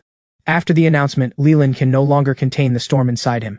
He walks up to me and bows deeply. From this day on, wherever you point, we follow. I turn to the employees by the briefcase. Finish handing out the bonuses and log every name. Tomorrow morning, 9 sharp. Everyone reports for duty. With that, I turn and leave. Under hundreds of fervent stares, I climb into my truck and tear off in a cloud of dust. Inside the cab, I call Sylvia. I need you to handle a few things. Receive the technical data I am sending you. File for patent protection under Novastar Technologies as fast as humanly possible. Classify all technical details at the highest level of secrecy. Also, hire a top-tier professional manager to run the company. Then recruit a team of the nation's best battery industry experts. Finally, organize a press conference for me. 3 days from now. On the other end, Sylvia's eyes sharpen. She is stunned by my razor-sharp decisiveness. Understood. I will get on it immediately. I hang up. Back in the study, Sylvia relays my instructions to Mr. Tang word for word. After listening, a visible expression of admiration crosses his face. Do exactly as she says. Deploy every connection and resource we have. Spare no expense. Let us see what surprise she delivers in 3 days. Soon, Mr. Tang's entire network kicks into overdrive. Within 30 minutes, the top patent firm receives encrypted technical data. 3 elite headhunting firms receive the same commission. Meanwhile, article after article floods the tech headlines, pushing Novastar Technologies to the center of a media storm. On the other side, I follow my routine and restock supplies, then head to the wasteland. I contact Bedrock, Ark, and the other factions. I tell them to bring crystal cores and gold for trading, and at the same time send teams to Skyreach Tech Park to haul batteries and fully disassemble a production line. Then I call Nightingale over. I hand her fresh supplies first, then have her coordinate with the 4 factions. I know perfectly well that Nightingale's team alone cannot hold all of Skyreach Tech Park, so I order Nightingale to begin recruiting Awakened, with a target of 100 fighters. This time the shift cooldown drops to 9 hours, exactly as I expected. It keeps shrinking towards 0. I end up staying over 10 hours because ruined survivors bring in a massive haul to trade. When trading wraps up, I have collected over 200 kilograms of gold and 30 crystal cores. I store the gold in the dimensional vault. The crystal cores I absorb on the spot. Moments later, my abilities strengthen once again. The dimensional vault expands to 4,000 cubic meters. Telekinesis upgrades to lifting 300 kilograms, with added ability to further compress and accelerate metal. With all this done, I return to the real world, sleep soundly through the night, and head to Novastar the next day. The factory is buzzing with energy like never before. Smiles light up every face. Every few minutes, the lab erupts with shouts of amazement at the battery's performance. I sit in my office, having just hung up with Sylvia. She is on her way with the talent I requested. An hour later, a knock comes at the door. A woman with short hair walks in. This is Kira. Sylvia follows behind her. Before I can speak, Kira cuts in. Time is money. Let us skip the pleasantries. The headhunter said you were about to launch a product that will reshape the industry. With this company on the verge of bankruptcy? Because I can deliver what no one else can. A product powerful enough to shut down every battery maker on the planet. Kira lets out a cold laugh. I have been in this industry for 10 years. I have seen too many young dreamers just like you who all ended up as industry jokes. I came here to confirm one thing. What makes you different? I suddenly smile, stand up, and head for the door. Follow me. Kira freezes for a second, then quickly falls in step. Sylvia jogs to keep up. Soon we reach the second-floor quality lab. I tell Leland to bring the test reports. Kira takes them and scans the pages. Seconds later, her eyes fill with suspicion. Faking data is an art form. Your report is full of holes. Leland turns beet red and protests desperately. Every single number was tested by us personally, but Kira glances around the lab equipment and curls her lip. On these relics from 20 years ago, my expression does not change one bit. How would you like to test it? Simple, Kira says, reaching into her bag for a flash drive. This contains a battery testing protocol I designed myself, the highest standard available, 5 times stricter than the national standard. Your battery needs to run through every single test again, operated entirely by my people. And it has to be done at an internationally certified third-party lab. Done. Sylvia, help me out. Contact Mr. Tang. I need access to the Zhongke Testing Center lab right now. Kira freezes on the spot. She never expected me to agree so easily, let alone request the most elite lab in the country. Sylvia pulls out her phone and dials. In less than 10 minutes, Sylvia walks briskly to my side. Mr. Milo, it is all arranged. The lab is open to us for the next 24 hours. I pick up the Nova 1 from the table and lead the group out. Shortly after, we arrive at the Jonkei testing center. Kira takes her team straight into the core lab. She plugs the flash drive into the computer, then places the Nova 1 battery into the testing apparatus. Moments later, at Kira's command, testing officially begins. One brutally rigorous test after another is executed in rapid succession. The lab falls completely silent except for the hum of instruments. Everyone holds their breath, waiting. Time crawls by, second after second. Kira and her team grow more and more shaken. The Nova 1 performs flawlessly under every single test. When the final test is done, a steel needle pierces the battery. Every reading on the screen holds rock steady. The entire lab sinks into silence. Kira stares at the flawless report for a long time before uttering 3 words. A new era. She slowly turns to face me. I am in, but I have one more question.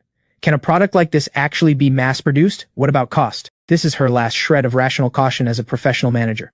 I do not answer with words. I simply pull another flash drive from my pocket and hand it to her. This contains the complete manufacturing process for the Nova 1, along with a production line retrofit plan. Your job is to convert the production line for mass production as fast as possible. As for manufacturing cost, it is only 10% above current mainstream batteries. Kira's mind goes completely blank. She takes the drive with trembling hands. She knows what is inside is not just digital data. It is a secret powerful enough to overturn the entire global industrial order. In this moment, Kira's eyes blaze with fire. I understand. From this moment on, Leland is the Chief Technology Officer. Everyone back to the company right now. In 2 days, I want every one of you to have these blueprints burned into your brains. Then something occurs to Kira. She looks at me, brow furrowed. Chairman Milo, the materials needed for the production line retrofit will take a month to arrive. What do we show the media at the launch in 2 days? I will handle the core components. Send me the parts list. I will have everything delivered by tomorrow at the latest. Your job is to get the production line running before the launch and produce the first finished unit. With that, I walk straight out of the lab. The others scramble into action. Half an hour later, at Novastar's office, Leland hands me a materials list. I take the list, barely glance at it, and stuff it in my pocket. Wait for my word. I leave with nothing else. Before long, I am back at the shop. I trigger the shift and return to the wasteland. I grab the radio and start calling people in. In less than 20 minutes, 3 off-road vehicles pull up outside the shop. Vera steps out with Owen and Dr. Clement. Boss Milo, the people you asked for are here. I nod at Vera and hand over the list. Go to the tech park and bring these back. Every single item on this list, not one piece missing. Tear the production line apart if you have to. Owen and Dr. Clement feel their hearts lurch, but neither dares to object. Mission will be completed.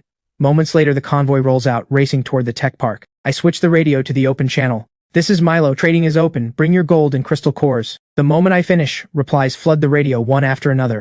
Bedrock outpost copy. Hive copy. Lighthouse copy. Arc copy. I switch to the encrypted channel. Nightingale, how is recruitment going? We have screened 30 awakens so far.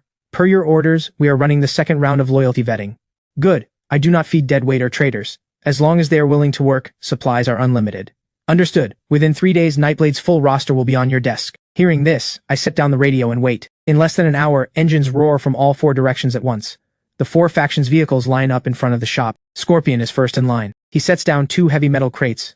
Boss Milo, this is everything Bedrock has stockpiled. Right behind him is Hornet, followed by Arc and Lighthouse. The metal crates open. Gold bar after gold bar and crystal cores are counted out. I casually sweep them into the dimensional vault. The 4 factions wait in orderly lines and collect their pre-ordered supplies. Crate after crate of goods is hauled away. Cigarettes, liquor, rice, meat, medicine, even radios and drones. Under my supply chain, the quality of life for the 4 factions and their awakens steadily improves. Trading goes smoothly. In total, I harvest nearly 300 kilograms of gold and 42 crystal cores. Soon the square falls silent again. I absorb every crystal core on the spot. A cold wave of energy floods through my body. I can clearly feel my psychic field expanding rapidly. The precision and power of my telekinesis multiply.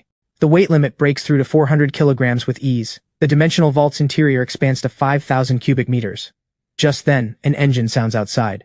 Vera, Owen, and the others pull up in front of the shop, their vehicles loaded with precision components. Vera steps to the door. Boss Milo, every core component and material on the list accounted for.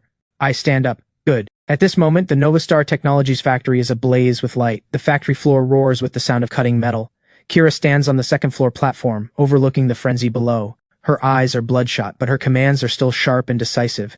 The entire tech team, under her relentless pressure, runs like an overwound clock, pushing past every limit. Just then, a low engine rumble echoes. I pull my truck up to the factory entrance. Every eye in the building locks onto me. I step down from the driver's seat, walk to the rear, and pull open the heavy cargo doors. The next second, a truck bed packed wall-to-wall with components is revealed. Leland practically trips over himself rushing over. The surrounding technicians swarm in. Everyone moves at maximum speed to unload. Kira walks up to me. She says nothing. She just gives me one long deep look, then spins around and shouts at the tech team. Leland, take your crew and start installing the core drive shaft. Team 2, pre-calibrate the high-precision sensor array. Team 3, load all alloy components into the welding stations in sequence. Before dawn, I want this production line alive. The next second, an earth-shaking chorus of replies booms back, rattling the entire factory. Then, the workers dive in. The production line that was nothing but an empty frame now fills up at a pace visible to the naked eye, precision component by precision component. Time blurs in the thunder of machinery. When the first pale light of dawn touches the eastern sky, Leland personally torques the final high-strength bolt into place. The entire production line is complete. Kira walks to the master control console. She hits the start button. A deep hum of electricity floods the factory floor. The entire production line awakens like a steel titan. Over 100 indicator lights flicker on one by one. Every eye is drawn in. The instruments coordinate with flawless precision. The entire process runs like water. But at the very last step, a piercing alarm suddenly screams. Warning, internal pressure abnormal. Threshold exceeded. Kira's face changes instantly. She dashes to the console. What happened? Leland rushes over, hands flying across the controls. He speaks, voice trembling. It is the reaction spike during shield coating formation. The Nova 1 material is too aggressive. The energy released in that instant is too much. The casing might not hold. Every heart in the room sinks. Everyone believes failure is inevitable. But then the pressure curve plunges and stabilizes within the safe zone. The piercing alarm cuts off abruptly. Leland stares at the screen in a daze. The Nova 1 absorbed the energy surge with its own internal structure. The alloy casing deformation rate is 0. He whips his head toward the production line. It worked! At the end of the line, a Nova 1 battery slowly emerges. The next second, thunderous cheers explode. We did it! We actually made it! Several veteran technicians who have been up all night scream with joy. Even Kira cannot stop trembling. She steps forward, cradles the battery in her palms, then raises it high for everyone to see. We did it! I lean against my truck door in the distance, a quiet smile on my face. Moments later, the cheering dies down. Kira's eyes sharpen again.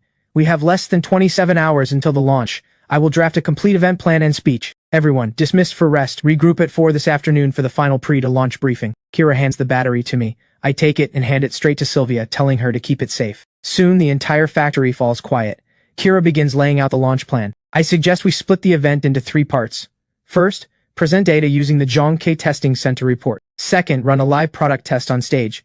Third, announce our future production roadmap and initial partnership intentions. Just then, Sylvia's phone buzzes. She glances at it and her face fills with shock. President Kira, Chairman Milo, look at this. She holds the phone out. On the screen is a breaking financial news alert. Titan Energy CEO Desmond has given an interview, positioning himself as an industry leader to publicly attack Novastar Technologies. He claims Novastar's production line was abandoned long ago and that the company lacks even the most basic battery production credentials. He calls on the industry to boycott what he calls market-destroying behavior. The article ends with a photo of a dilapidated production line. The mood inside the factory drops to freezing. But then Kira suddenly laughs. She stands up and walks to the production line. Chairman Milo, I request permission to change the launch plan. Tomorrow we skip all product introductions. Instead, we fill the entire factory floor with cameras, live stream to the whole world, and produce a brand new Nova 1 right in front of everyone. Then immediately run a hell mode stress test. Finally, tear it apart on camera so the entire world can see the Nova 1 is no empty shell. Can you lock down the media coverage and live stream platforms? Absolutely. Kira's voice is rock solid. I nod, pull out my phone, and make a call. Send an invitation to Titan Energy headquarters. Tell them I have reserved the center seat in the front row just for him. Shortly after, inside Titan Energy's chairman's office, Desmond has just wrapped up a meeting with investors. He has turned Novastar Technologies into a synonym for capital fraud. His interview dominates every major financial headline. In his mind, this war is already over. But right then, his chief assistant enters. President Desmond, they have invited you to their product launch tomorrow. Desmond takes the invitation, opens it, and reads the almost taunting text. Rage rises in his chest. Good, a fool who doesn't know his place. Tell him I accept. I want to see firsthand how they crash and burn. The assistant nods and quickly exits. That afternoon, the internet explodes. First, Titan Energy's official account announces that Chairman Desmond has accepted Novastar's invitation, with the stated goal of exposing an industry scam and protecting market integrity. Immediately after, Novastar's official account drops a single poster. On it, just a few bold lines, we will do one thing and one thing only. From raw parts to a finished battery. From production to teardown. Tomorrow, 10 in the morning, global live stream. See you there. The poster detonates across the internet like a bomb, instantly turning the launch into the most watched event in the country. Meanwhile, inside the Novastar factory, Leland and his technicians are running final checks on the line. Kira walks up to me. Chairman Milo, that outfit of yours is not going to hold the room tomorrow. I look down at what I am wearing. You are right. So Kira and I head to the most exclusive luxury mall in the city. Before long, I park my truck outside the mall entrance and walk into a high-end suit shop with Kira. She speaks the moment we step inside. We need a suit for tomorrow. The fabric needs to command the room but not shout. The master tailor scans me head to toe and finishes his assessment in seconds. He turns and pulls out a few fabric swatches. How about these Italian high thread count wools? Kira picks one up, runs her fingers over it. This one. What follows is a fast but thorough round of measuring and fitting. Right then, a voice dripping with sarcasm cuts in. Well, well, if it isn't the great boss Milo. Does your little shop earn enough to buy a scrap of cloth here? Victor strolls in with his arm around Tiffany. She spots me and her face twists with contempt. Victor, don't be so harsh. Clothes here aren't cheap. Maybe Milo has turned things around and even paid off his 350,000 debt. I left that past behind long ago, so from start to finish, I say nothing. I just calmly continue my fitting. But being ignored stings Tiffany with humiliation and anger. Kira instantly reads the dynamic. She takes half a step forward, her gaze locking onto Victor. The president of Grandview Construction under Titan Energy is your father, correct? That is right, at least you have some sense. Victor assumes Kira is trying to suck up. Instead, her tone is flat. Your company's capital chain on the South Side real estate project snapped. Your father, to cover the gap, diverted $300 million from a designated bank loan. Grandview's available cash is probably under $20 million right now. And the final repayment date is the 15th of next month, isn't it? Victor's face goes white with terror. He freezes, unable to comprehend how Kira knows these inside details. Everything he was showing off a moment ago has just been ripped to shreds. Kira does not spare him another glance. She turns to the tailor. Match these measurements with 2 premium dress shirts and 3 ties. Deliver everything to this address before 9 tomorrow morning. She places a business card on the counter. The words Nova Star Technologies leap off the card into Victor's eyes. In that instant, every recent news headline collides in his brain. The next second, Victor lets out an almost manic laugh. The president of a scam company? What right does she have to investigate my family's business? Tiffany remembers the viral headlines and sneers along. I thought you had found a sugar mama. Turns out it is just a con woman. You two really are made for each other. Kira watches them with an even gaze. Victor marches up to her, his finger nearly jabbing her face. Right now, get on your knees and apologize. One phone call from me and I shut your whole company down. I step sideways, placing myself between Kira and Victor. Victor meets my ice-cold stare and immediately falters. But I do not raise a hand. I speak calmly. Tomorrow morning, 10 o'clock, Nova Star Technologies factory. I welcome you to bring your media friends along. I turn away from him without another word, give Kira a nod, and together we walk out. A wave of humiliation crashes over Victor. My words echo in his head, like charity from someone too powerful to bother explaining himself. A vicious glint flashes in Victor's eyes. Fine. I will show the whole world what you really are, Milo. The next morning at 9, the once desolate East Side Industrial Zone becomes the focus of the entire city, even the whole country. The entrance to the Nova Star factory is packed wall to wall. Major media vans clog every road. Countless influencers hold up phones, streaming live. Just then, a stir ripples through the crowd. A Rolls-Royce Phantom glides up slowly, stopping at the factory gate. Desmond steps out, flanked by bodyguards. A warm, confident smile sits on his face. Camera flashes erupt instantly. Reporters swarm him. Sir, do you have evidence of Nova Star's fraud? What is your take on this kamikaze-style livestream? Desmond stops and faces the cameras with a smile. I am not here today to attack anyone. I am simply a veteran who has spent half his life in this industry, here to witness firsthand the so-called rise of a newcomer. As for the truth, I believe the facts will give us the best answer. With that, Desmond walks inside. Right then, a red Ferrari pulls up at the entrance. Victor steps out with Tiffany on his arm, chin held high. Behind them trails his entourage of media friends. Moments later, Victor and Tiffany push through the crowd and enter the venue. Inside the factory, the audience area is divided into several sections, all facing the production line. Over a dozen high-definition cameras are mounted alongside it, capable of capturing every last detail. The entire venue is eerily quiet. Everyone is stunned by the spectacle before them. Time ticks by. At exactly 10 in the morning, every light in the venue goes dark. The eyes of the entire world focus on this one spot. In the darkness, a single spotlight beams down from the ceiling, illuminating the futuristic production line. At the same time, the livestream cameras lock on, projecting the feed onto massive screens for all to see. The audience buzzes with chatter. Desmond sits in the reserved front row center seat, brow furrowed. He spots something wrong immediately. Looking at this production line that defies everything he knows, a creeping unease tightens in his chest. Right then, Kira approaches with steady, measured steps. She stops directly in front of the production line. Distinguished guests, members of the media, good morning. I am Kira, president of Nova Star Technologies. Today we will show you, starting from the most basic raw materials, the creation of a Nova 1 battery. Now please welcome our chairman, Milo. My figure appears before the entire audience. I am wearing a tailored suit. My eyes are calm as still water. I walk casually to the control console and lean against it. Welcome to our launch. As Kira said, today we do one thing only. Live production. I press the button on the console. The next second, the dormant production line roars to life. Over 100 indicator lights flicker on one by one. Mechanical arms rise smoothly into standby position. The giant screens light up, divided into multiple zones. The main feed shows a close-up of Workstation 1, where an array of raw materials sits on display. Kira begins introducing each material, from silicon dioxide to graphite powder. Desmond scoffs openly. Smoke and mirrors. Are they trying to stall for time? Victor doubles over laughing. Is this a middle school science class? The livestream chat floods with mocking comments, but then the production line fires up. Mechanical arms grab precise amounts of raw material and feed them into a fully sealed furnace unit. On screen, the internal temperature readings spike instantly. At the same time, Kira narrates calmly. Through our proprietary plasma bombardment process, raw materials are broken down to atomic level. All impurities are stripped away, yielding pure silicon, lithium, and carbon. The silicon atoms are then restructured to form our proprietary three-dimensional porous silicon-carbon framework. This is the key to achieving ultra-high energy density and stability. Every word from Kira lands like a bomb. The smile on Desmond's face freezes solid. He has only seen those terms in cutting-edge research journals or even science fiction. Desmond snaps upright in his seat, eyes locked on the rapidly updating data. Every figure on screen matches the process perfectly. Moments later, Desmond leans toward his technical director and hisses, "Find out where this technology came from." But the director's forehead breaks out in cold sweat. "Sir, we already checked. Fewer than 5 labs in the world can achieve this, and even their samples are measured in milligrams." Hearing this, Desmond's heart sinks deeper. Just then, production enters the next phase. Kira continues her narration, one breakthrough concept after another. Suddenly, Desmond jerks his head up. A fierce glint flashes in his eyes. "I have found the flaw in this scam. This has to be a pre-recorded video.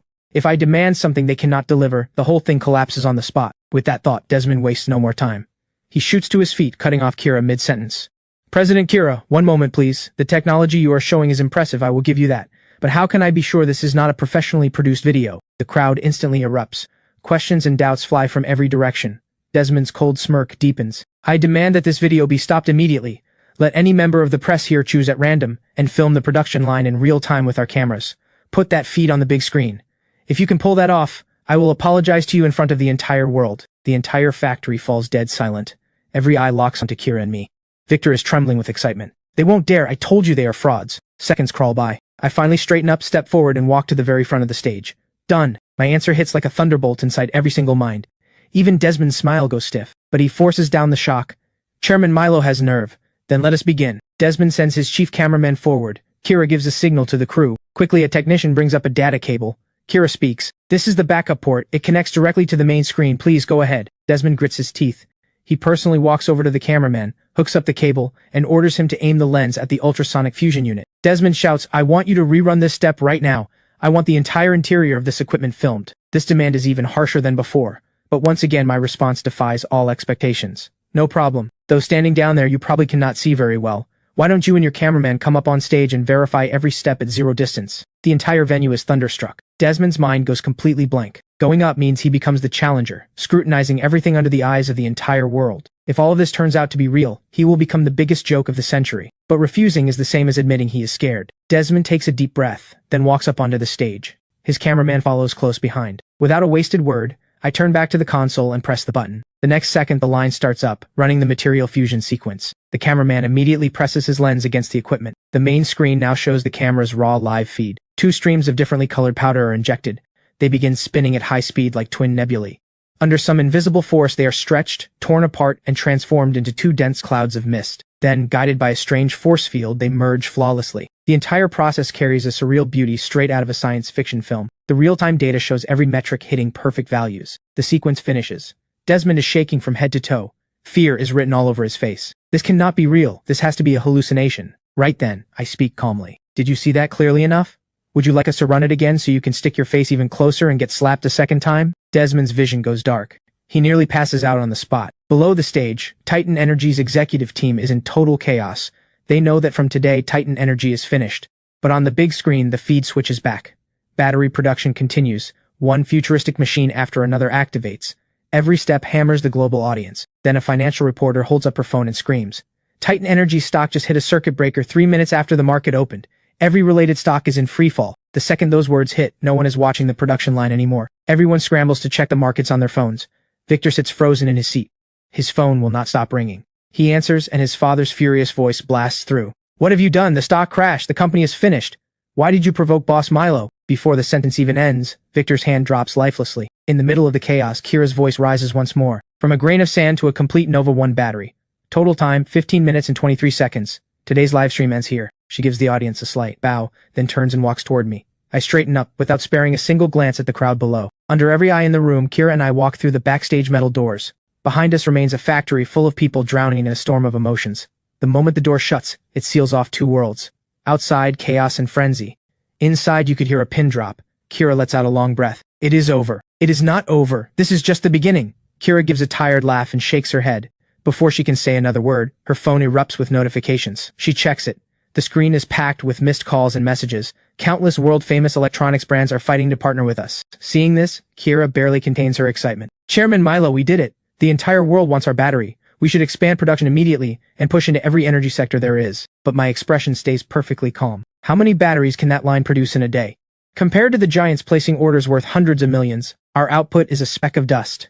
The moment we fail to meet market expectations, today's momentum will tear us apart sooner or later. Kira's face turns serious. Then what do we do? I walk up to her and hold up one finger. Concentrate all our power. Punch through a single point first. Electric vehicles. At the same output level, the profit on car batteries can be dozens of times higher.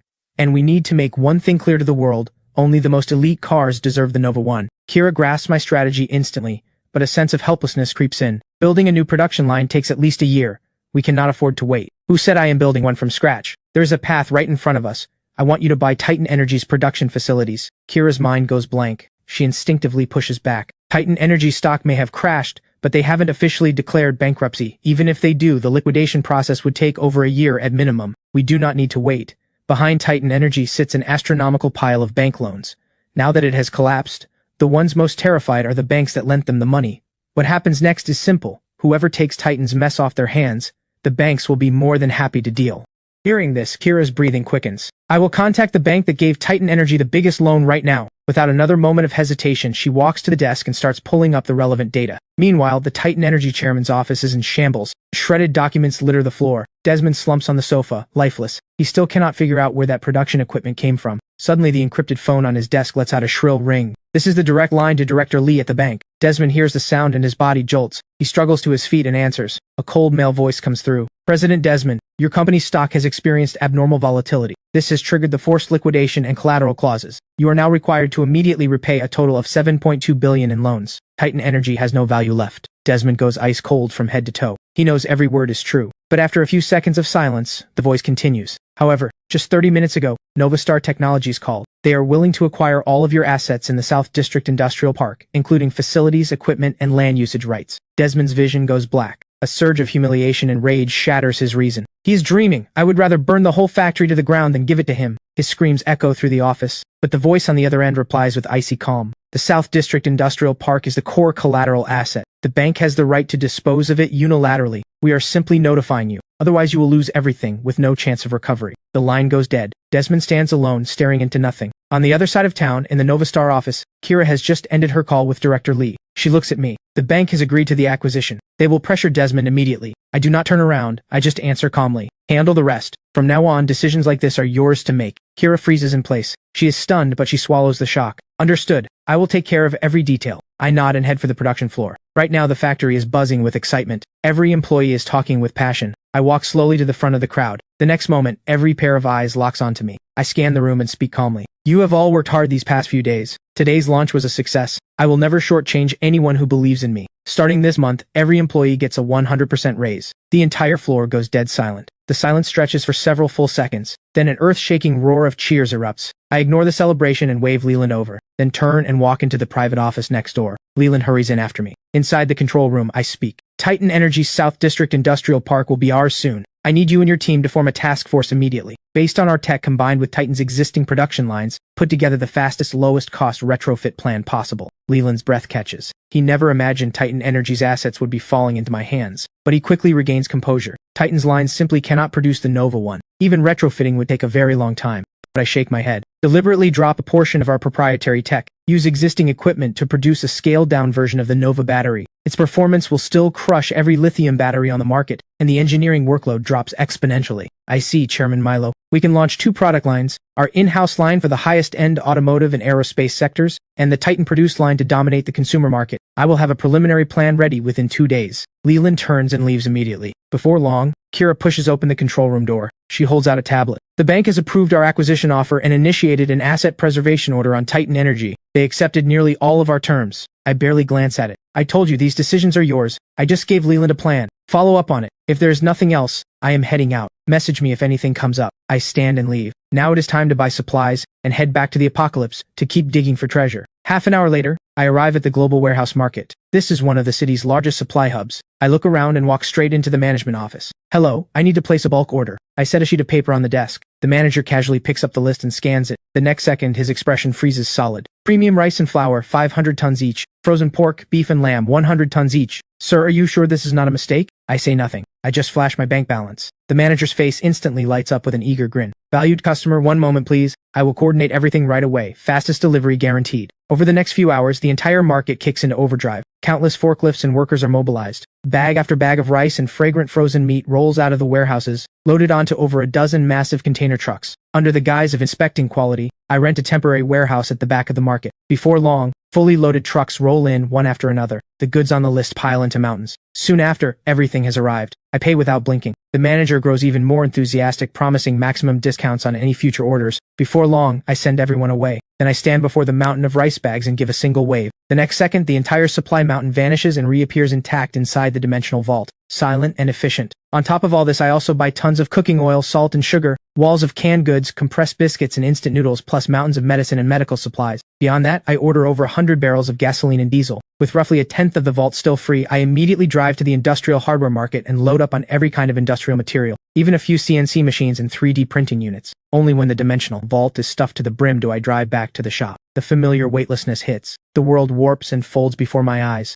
The next second, I am in the wasteland. I take a moment to adjust to the sensory shock of the shift. A moment later, I grab the radio. Nightingale, what is the status at the tech park? All clear. Per your orders, we restored the park's surveillance and alarm systems. 3 defensive perimeters are set up around the dormitory district. Nothing gets past us. Over the past few days, more than 300 scavengers tried to sneak in. We captured some of them. Nightblade's official roster is now at 43. Excellent work. You have exceeded my expectations. Send a team to the square. I brought supplies. Copy that, boss. Nightingale's reply is crisp and sharp. After the call, I switch to the open channel. Trading is open. Those 3 words land like a depth charge. The next second, replies flood in. Bedrock copy. Hive copy. Lighthouse copy. Arc copy. I have been away for 2 days because of the launch. That absence left the 4 factions deeply uneasy. After tasting the richness of real beef, the pleasure of cigarettes and liquor, no one wants to go back to the old life. Rumors spread that I was unhappy with the trades. Some even said I had been killed. Now that I have returned, the 4 factions breathe a collective sigh of relief. In less than 20 minutes, a Nightblade convoy arrives at the square. Leading the team is Scar. The wild defiance that once marked his face is gone. In its place, reverence and fierce devotion. Boss Milo!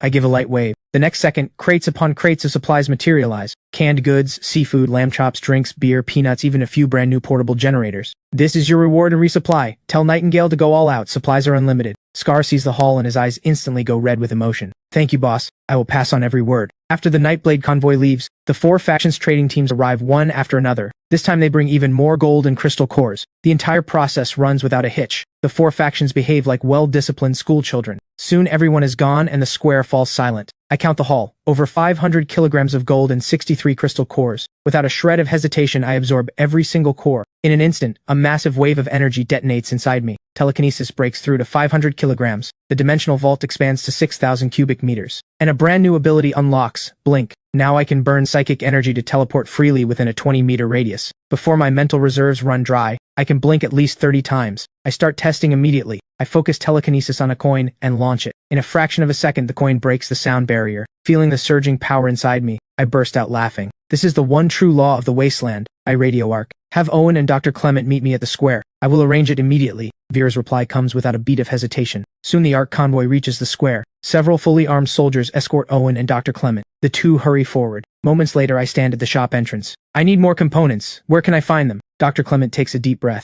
There are 3 production facilities, but the situation is grim. The first is in the North District Heavy Industrial Zone. That area has one of the densest zombie concentrations anywhere. The second is the West Suburb Logistics Hub. The population density there was enormous before the fall, but now it is a city of the dead. As for the third, it is very far away. With current road conditions, getting there would be nearly impossible. Besides the Thor Mark 7 battery, what other technology did Skyreach have? Dr. Clement and Owen exchange a glance. Then Dr. Clement speaks. The Thor Mark 8. Its energy density is 3 times that of the Mark 7. It also has burst overload output capability. It was the only battery developed specifically for specialized equipment, but the core materials are extremely rare and the manufacturing process incredibly complex, making costs prohibitively high. The company kept only one production line. At the West Suburb Logistics Hub, I go silent, the air grows heavy. Right then, Owen suddenly speaks up, his voice charged with excitement. Skyreach was not just a battery supplier. Before the disaster, the company invested heavily in Project Pioneer. The final product of that project was the Pioneer 1. It was designed for construction and excavation. It stands roughly 6 meters tall, fully electric, and can carry up to 6 Thor Mark 8 batteries. At full charge, it can operate for 72 hours of high-intensity work. My mind starts racing. Even if this thing was not built for combat, with a few modifications it could become a true weapon of war. Tell me everything. I learn more details. The Pioneer 1's core research base is in Haizhou City, 200 kilometers away. The base holds 3 fully assembled units, parts for 10 more, and 1 production line. But the journey is long and extremely dangerous.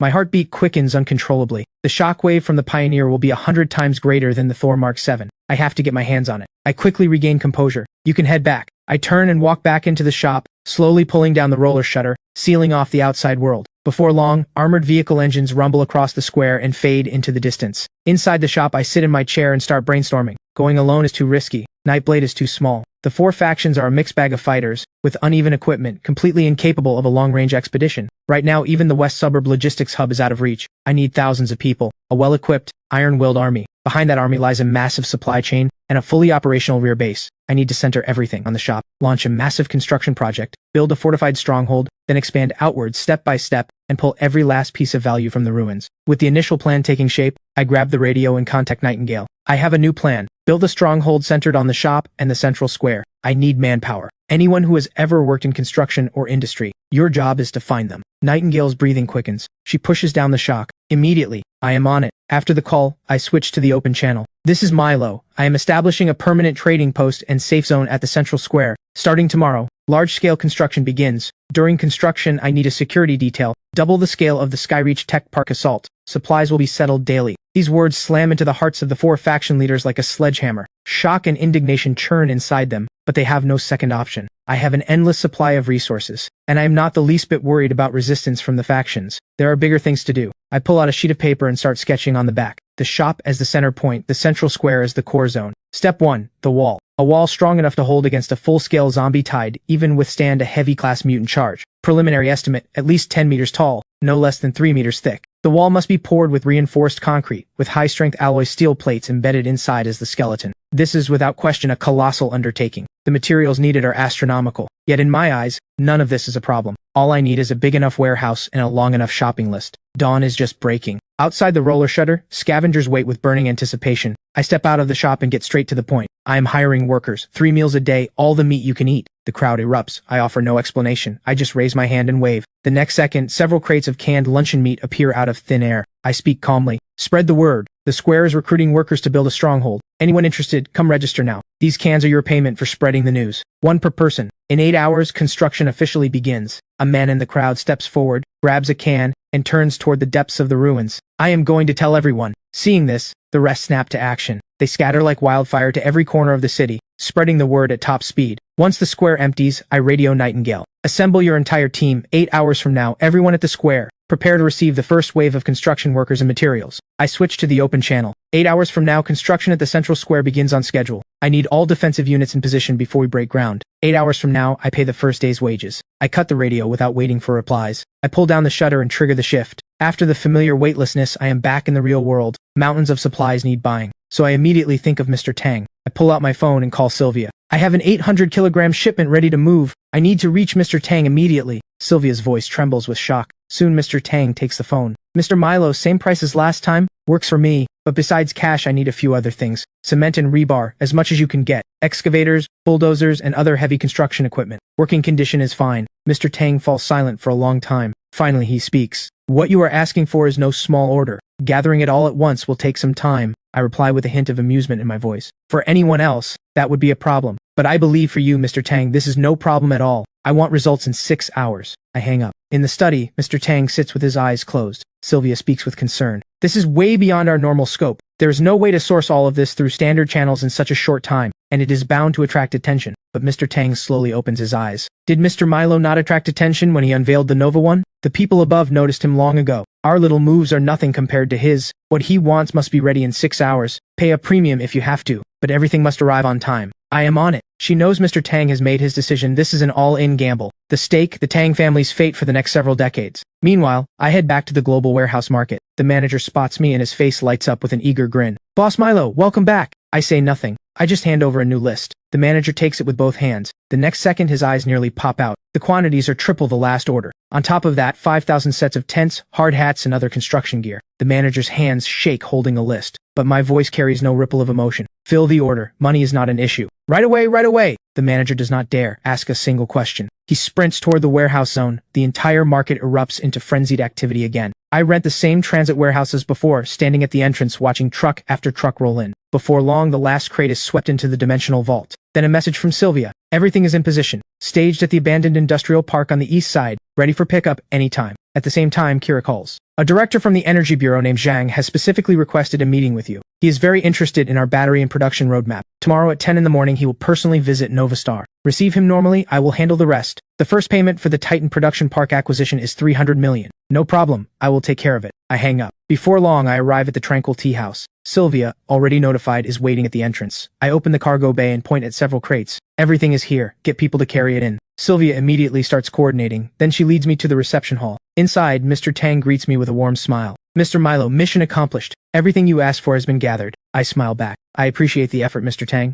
It is my pleasure. The gold totals 656 million. Your materials at cost come to 180 million. I also had Sylvia prepare the Titan acquisition funds. The balance, along with the previous amount, will be wired to your account. Additionally, to celebrate your successful launch, I would like to personally gift you 5 million. Please do not refuse. Mr. Tang, that does not sound like business. Mr. Tang laughs. From the moment you unveiled the Nova one, I knew you were destined for greatness. I am old, but the Tang family must carry on. So I have chosen to stand with you. Whatever you need, if it is within my power, consider it done. Also, I have dealt with Director Zhang before. As long as you show willingness to cooperate and present a solid production plan, they will clear many obstacles for you. Thank you for the advice, Mr. Tang. In our future dealings, I will gradually bring in the younger generation of my family. I hope you will be understanding. I say nothing more. I simply nod, then turn and leave the study. Sylvia hurries after me. Mr. Tang stands alone by the window. He knows that from today, the Tang family is bound to me completely. Before long, Sylvia and I arrive at the abandoned industrial park on the east side. Dozens of excavators and bulldozers sit before me. Beside them rise mountains of cement and rebar, plus over a dozen large diesel generator sets. You went above and beyond. It is what we do. If anything comes up, just call. I will take my leave. I nod. Sylvia leaves on her own. I waste no time.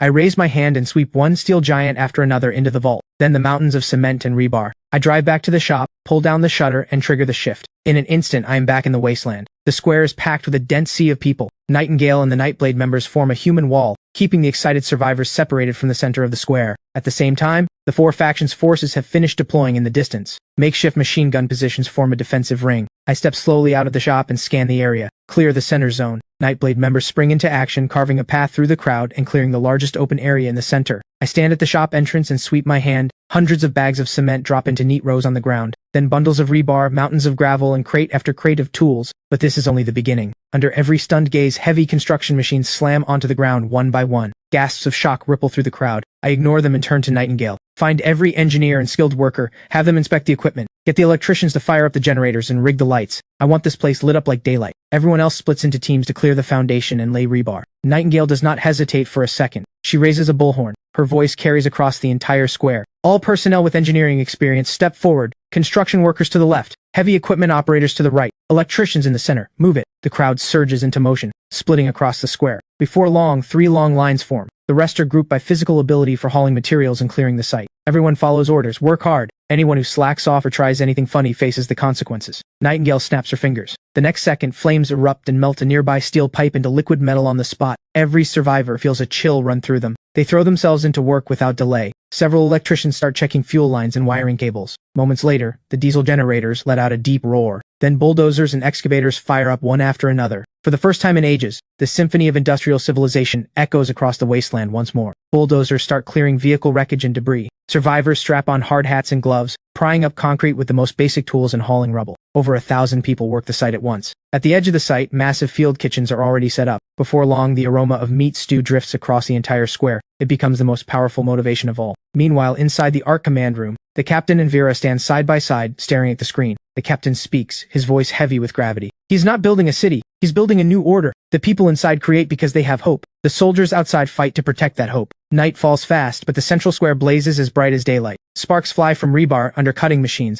Bulldozers shove broken concrete into deep trenches. Workers chant work songs as they lower foundation rebar into the ditches. For a fleeting moment, it feels like the world before the fall. A Nightblade awakened shouts, "Keep it up! The sooner we finish, the sooner we eat." Out beyond the construction zone, on the ring defense line, a commanding officer drops a zombie with a precise rifle shot. He bellows, "Hold this line. Let one zombie through and I will kick you into next week." Just then, Nightingale appears behind the defense line. "Boss Milo wants you to send representatives to collect today's payment." Hearing this, all 4 commanding officers light up with joy. They follow Nightingale toward the center of the square. I stand at the shop entrance watching. When they arrive, I give a casual sweep of my hand. Several mountains of supplies materialize. Over 200 cases of canned luncheon meat, compressed biscuits and bottled water, wound treatment supplies, and even full crates of hard liquor and over 100 cartons of cigarettes. The 4 officers stand there, jaws on the floor. "This is the first day's payment, split it 4 ways. How you haul it and how you divide it is your business." I turn and walk back into the shop. The 4 representatives stand frozen for a long moment. Then they snap out of it and bark into their radios. "Get people here now to move supplies. Canned goods, liquor, cigarettes, everything." Cheers explode across the defensive positions. Soon the 4 factions' trucks come roaring in, loading supplies at a frantic pace under their officers' direction. Just as the entire square is drowning in the joy of the haul, a scream cuts across the open channel.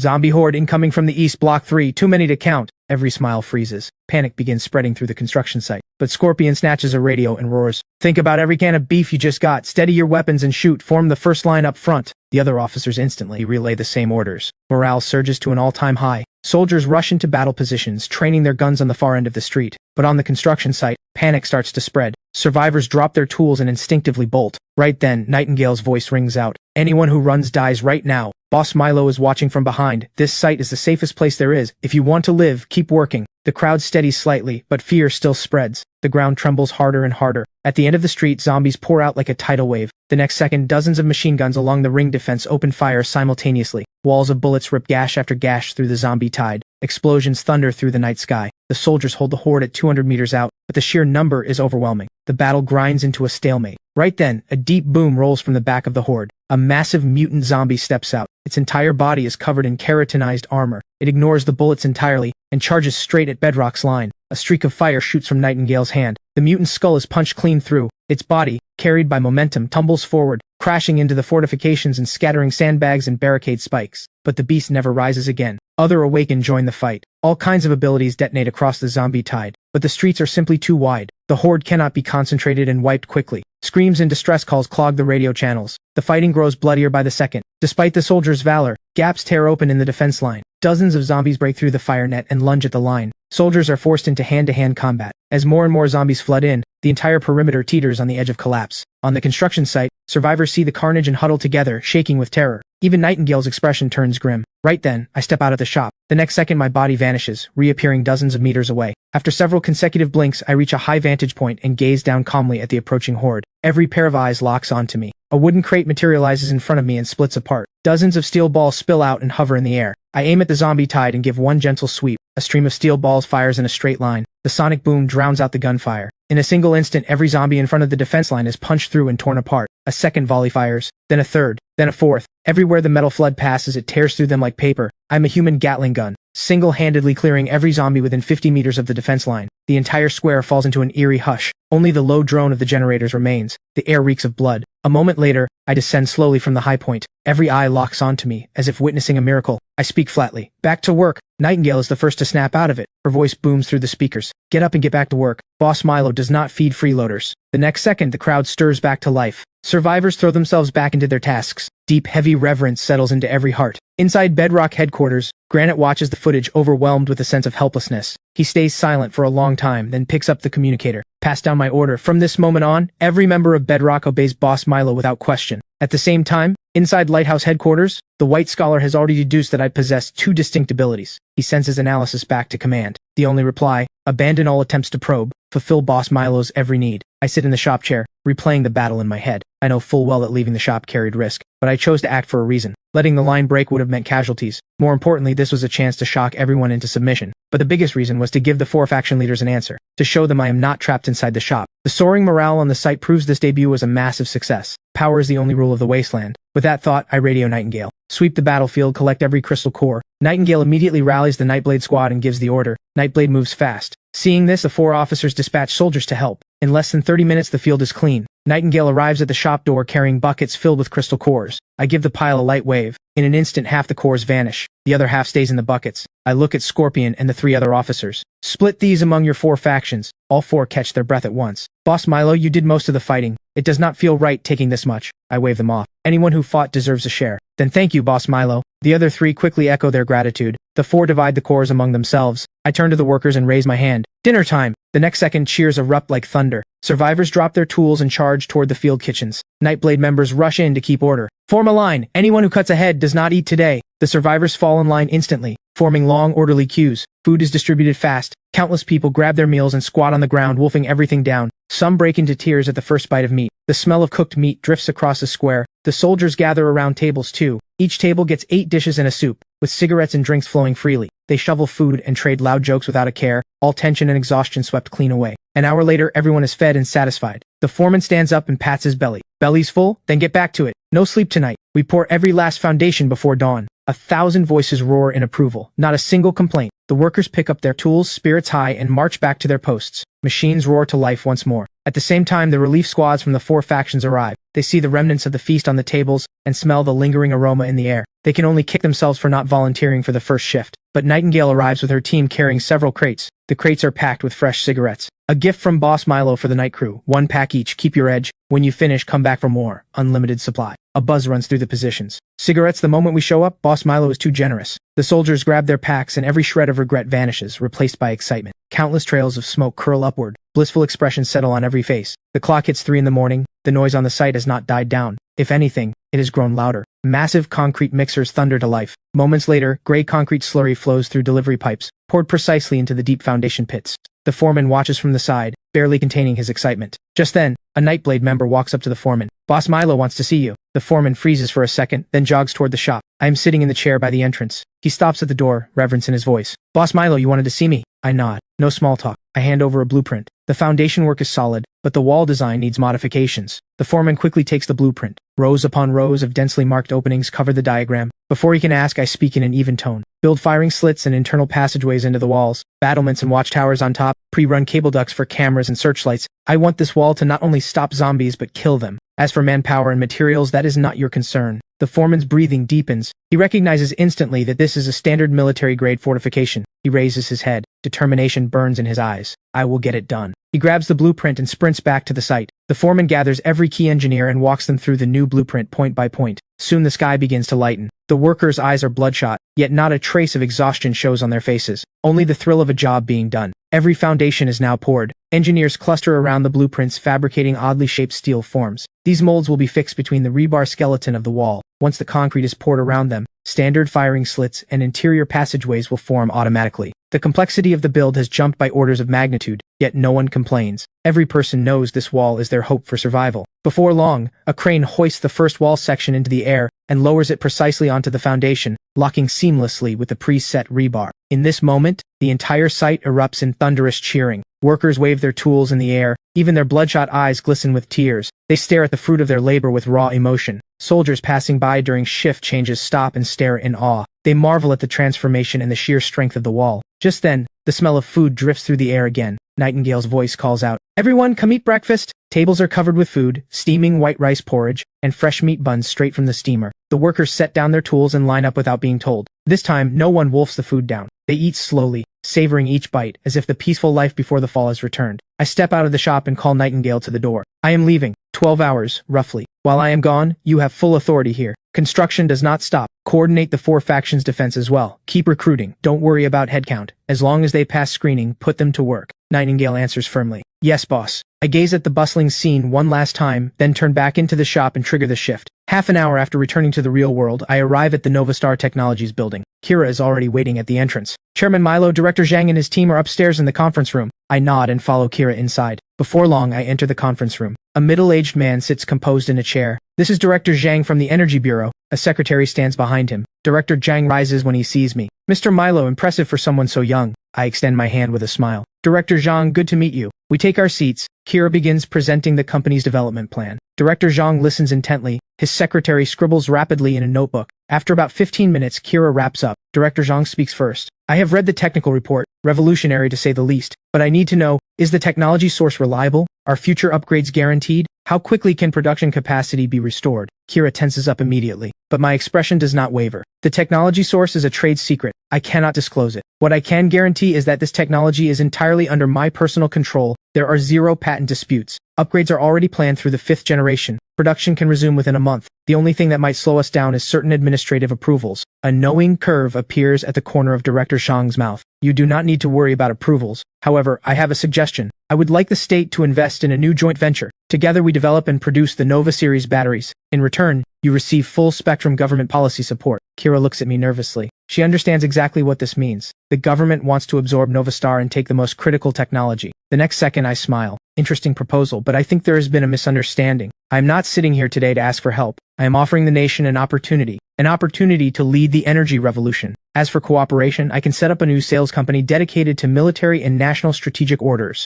Novastar Technologies holds 90%. That is my bottom line. The temperature in the room plunges. Director Zhang's expression visibly darkens. Without government approval, can your batteries even leave this building? I lean back in my chair, completely relaxed. What do you think matters more, approval paperwork or freeing the nation from energy dependence for good? The 5th generation tech has 3 times the energy density of the Nova 1. It has already entered prototype testing. My technology can stay here, but it can just as easily go to any other country. A chill runs down Director Zhang's spine. If this technology leaves the country, the responsibility is more than he can bear. After a tense moment, Director Zhang shoots to his feet. Allow me to make a call. He pulls out his phone and steps out. 2 minutes later, he walks back in. He takes a deep breath. We agree to all of your terms. Not only that, the nation will provide you with every form of support, no upper limit. I slowly extend my hand. Then it is a pleasure doing business. Director Zhang sees this and immediately clasps my hand. The pleasure is ours.